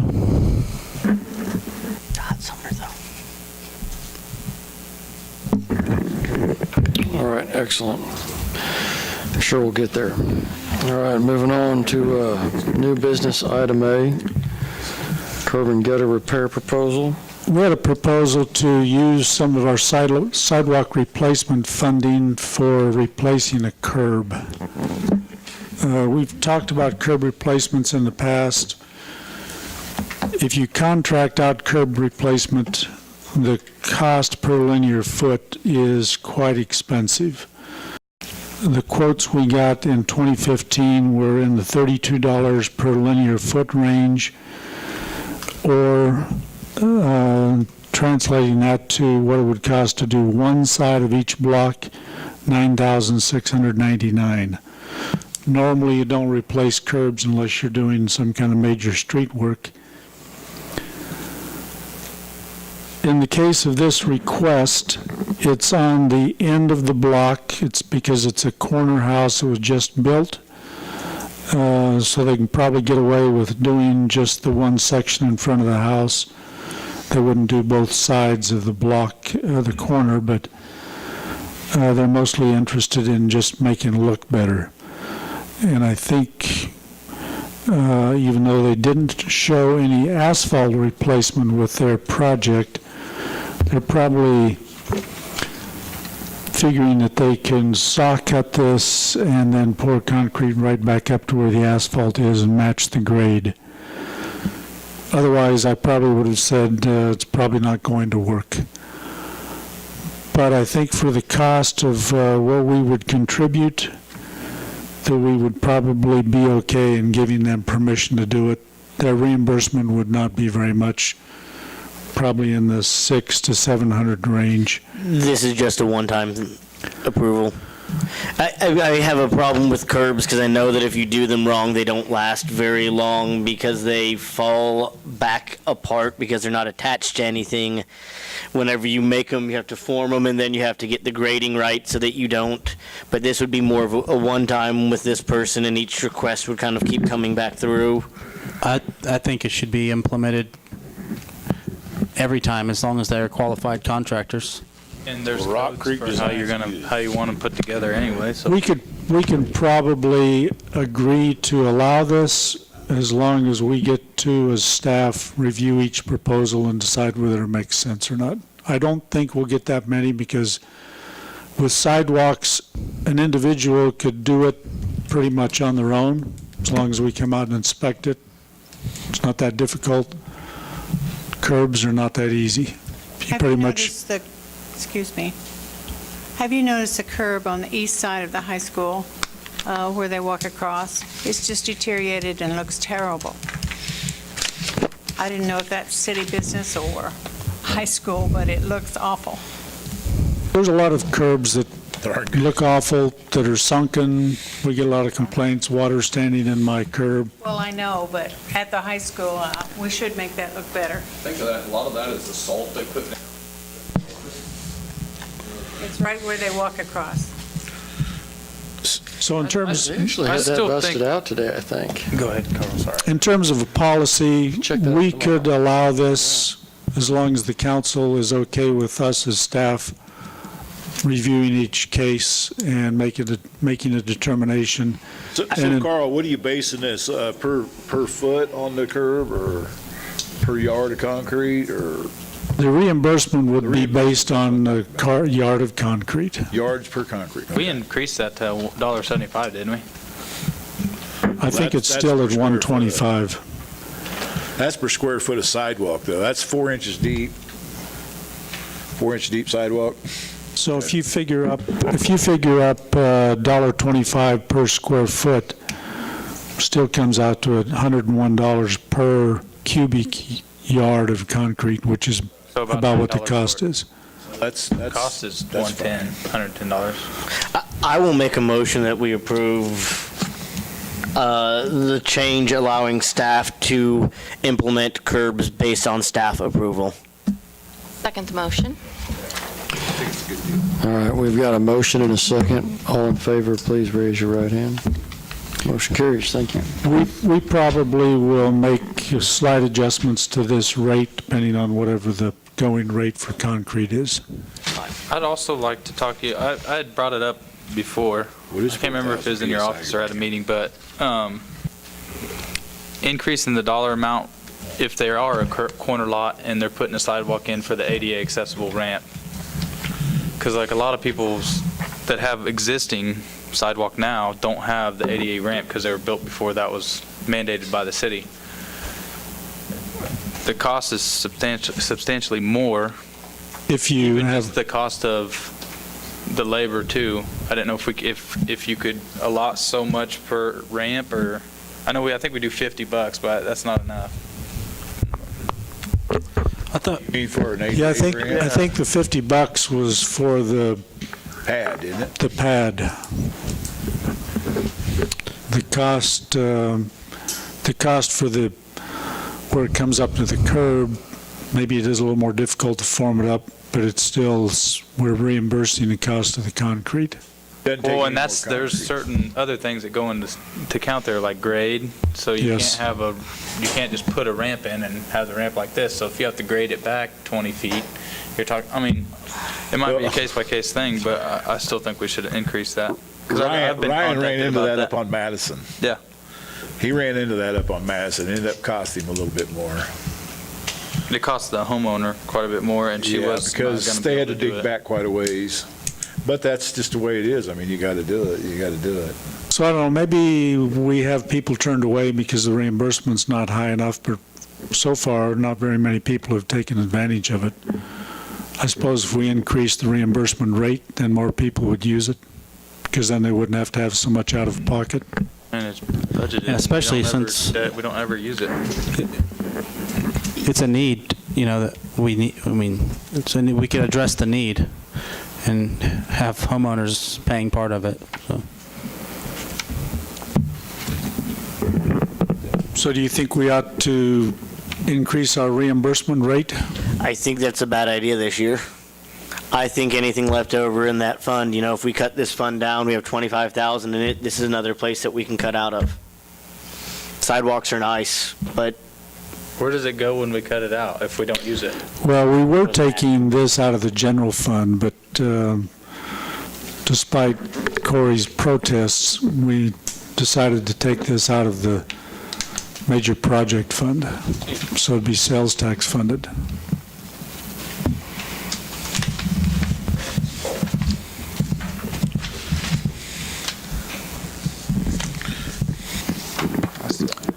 They're helping us though by doing it, so it's kind of whatever. Okay, the next item was the water purchase agreement with the City of Gas. It's hard to second guess the consideration when this agreement was passed in 2001.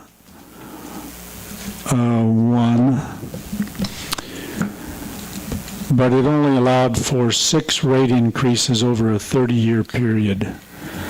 We've already reached the 6 rate increases. I know there's some questions at the last time we discussed this about the feasibility of maybe not raising that rate and leaving it constant, but I think that would be not a good idea, because that rate would then be different for that wholesale district versus any other wholesale district.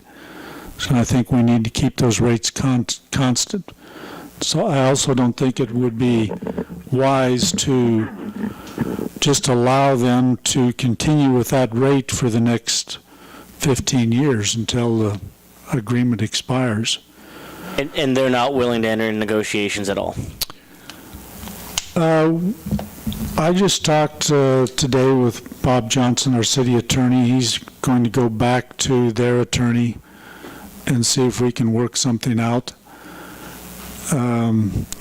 Most contracts have some kind of a severance termination agreement, and I think at the point this ordinance was adopted, they may not have envisioned the increasing regulations from KDHE that required the construction of a plant.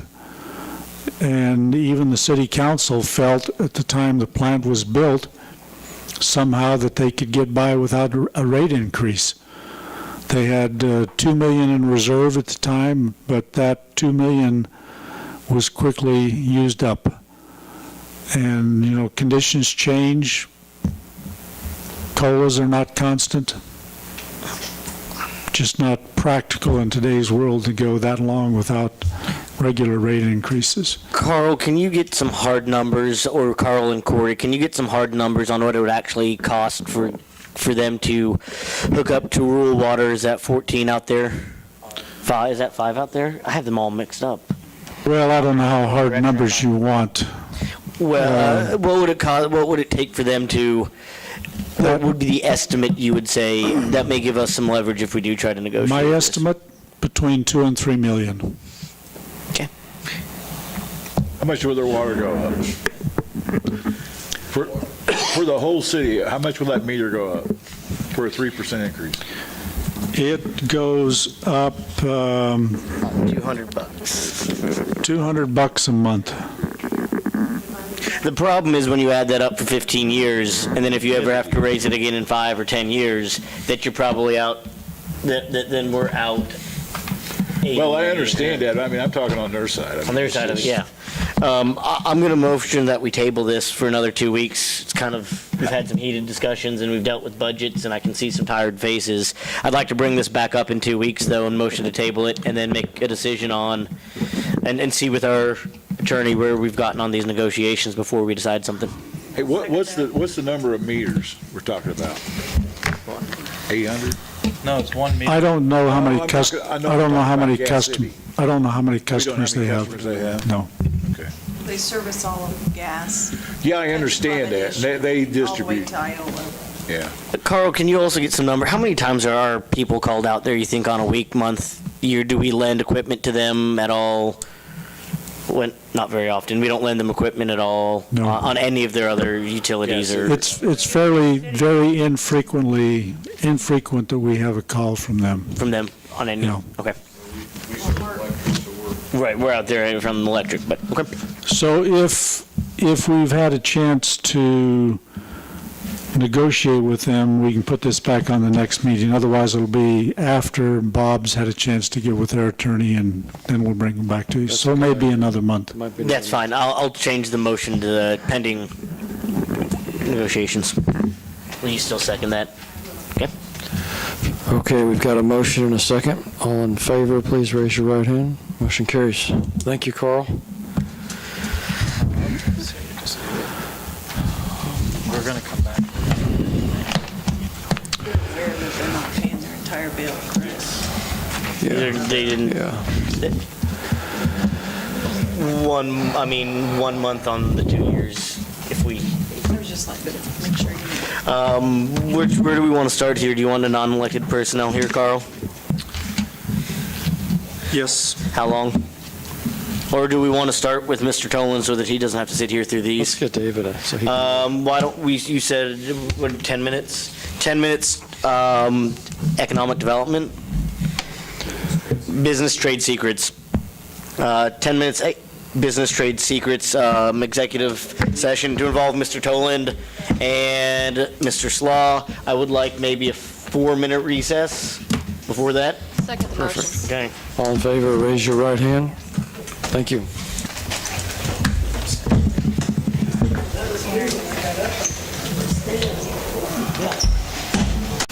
All right, we're back out here. John, you got anything extra for us tonight? Or use on me. Just a reminder that for those of you that can't watch this on, maybe it can get in the paper, that can't watch it on Cox Communication Channel 4 or 6, that we do have a YouTube channel out there that puts all of these videos on there for those of you that don't have Cox Communication. Thank you. Thanks, John. Nancy? Just a few things. How often are we spraying for mosquitoes? Which is it? Twice a week, but in different areas. Okay. So essentially one time a week for each of the, Okay. I mean, it's the And- south side of the week, Tuesdays, north side, Thursdays, I believe that's it. And I know we want to watch our spending and everything, but if we have a little extra spray that we can be spraying out there because of the Zika virus, which is now in Kansas. Can we build bat houses? Is there a reason we haven't gone to that? To do what? Build bat houses? Build bat houses? Go ahead. I have one on my shed in our backyard, but it's not, you have to have them up really tall, so we've never had any bats show up, but I don't know. They eat a lot of bugs. Yeah, eat they a lot of do. mosquitoes. They do. Anyways, I was just wondering if there was enough extra spray to spray a little bit heavier, maybe. I think the cost of the chemical is $22,000 a year. Okay, well, I mean, I know that we're on a tight budget. I just thought if we had a little extra, we could spray a little extra. The other thing, along the rail trail on State Street, I don't know whose responsibility those weeds in that ditch are, but whoever's responsibility is could probably get a weed notice right now. They are really tall. So I don't know who's supposed to, if that's contracted or whose that is, but it's really, really tall. And then the light pole that, when you exit off the highway to the hospital, that light pole that's, okay, I didn't know I figured that's what it was, but man, it looks like it's going to completely fall over. And then just here of lately, I've just been noticing lots and lots of roadkill on our local streets, and I don't know, who does that get turned into, or do you just call the city when you see it, just to get, there's just been an awful lot lately, and back a few weeks ago, we had turkey vultures in our neighborhood that were I mean, that just, That's who you call. and it was, I mean, they're gross. Those are ugly birds. So anyway, I just didn't know how that's being approached with the roadkill. We call it turkey vultures, and they come in and No, take care of it. please don't. Those are scary, ugly birds. They were really, I mean, there were 4 of them, and they don't get out of the street. I laid my horn on, and so anyways, that was just a question I had on the roadkill stuff. Yes, animal control takes care of that. Okay. Thank you, Nancy. Beverly? Thank you, ma'am. Bob? I'm ready to go to the house. I've got nothing. I hear you. Don? Nothing? Worked since the 6 o'clock. Thank you. Austin? Nope. Excellent. Sandy? Not a thing. All right. Aaron? Can we look into the bat houses? Construction liability concerns? Which is there. A lot of Batmobile, too. communities are doing it. They're effective. Wouldn't cost $28,000 a year for bug spray. Also, I've been asked to request sidewalk reimbursement from the Humanity House for the material only. Tracy was here earlier, but I think the public comments got carried away. So I don't know if I need to have that on the agenda sometime, or if I can just request it now. What would be the? So I don't understand the request. It's a payment of reimbursement for the sidewalk that Humanity House put in over there on the ballpark. The materials only, $660. Did they just qualify for the? Number ball diamond number 2. They were working with. That was right when the last code inspector left. They were working on that. If it passes the inspection, if it passes the I guess that would be up to the council if they wanted to use that funding to I thought we had reimburse expense for that. discussed that and said we were going to. We discussed it. I never really requested a motion of approval on that, as I just got the invoice from her. It was $660.66. Well, I make a motion that we go ahead and pay it. I think we already discussed that we were all for reimbursing for that, so. Yeah, I'll second it. I thought it was already done deal too. I never had Come out of the sidewalk program, right? Yeah, I never had the invoice to know how much to ask, so we just. Sidewalk. All right, we've got a motion and a second. All in favor, please raise your right hand. Motion carries. Easy enough. I'll get you an invoice tomorrow. Is that all you've got? That's all. Excellent. Carl, you got anything else for us? Make a machine. Yes, I would, this is for the general public, I would encourage everyone over the next 2 weeks to review the Declaration of Independence and the Constitution. Constitution was created September 17, 1787. It was ratified June 21st, 1788. They're amazing documents, and I think that would help everyone appreciate their liberties a little bit more by reviewing those documents. That's all I have.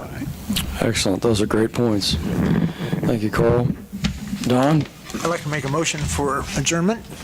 Second. All in favor, please raise your right hand. Motion carries. Thank you.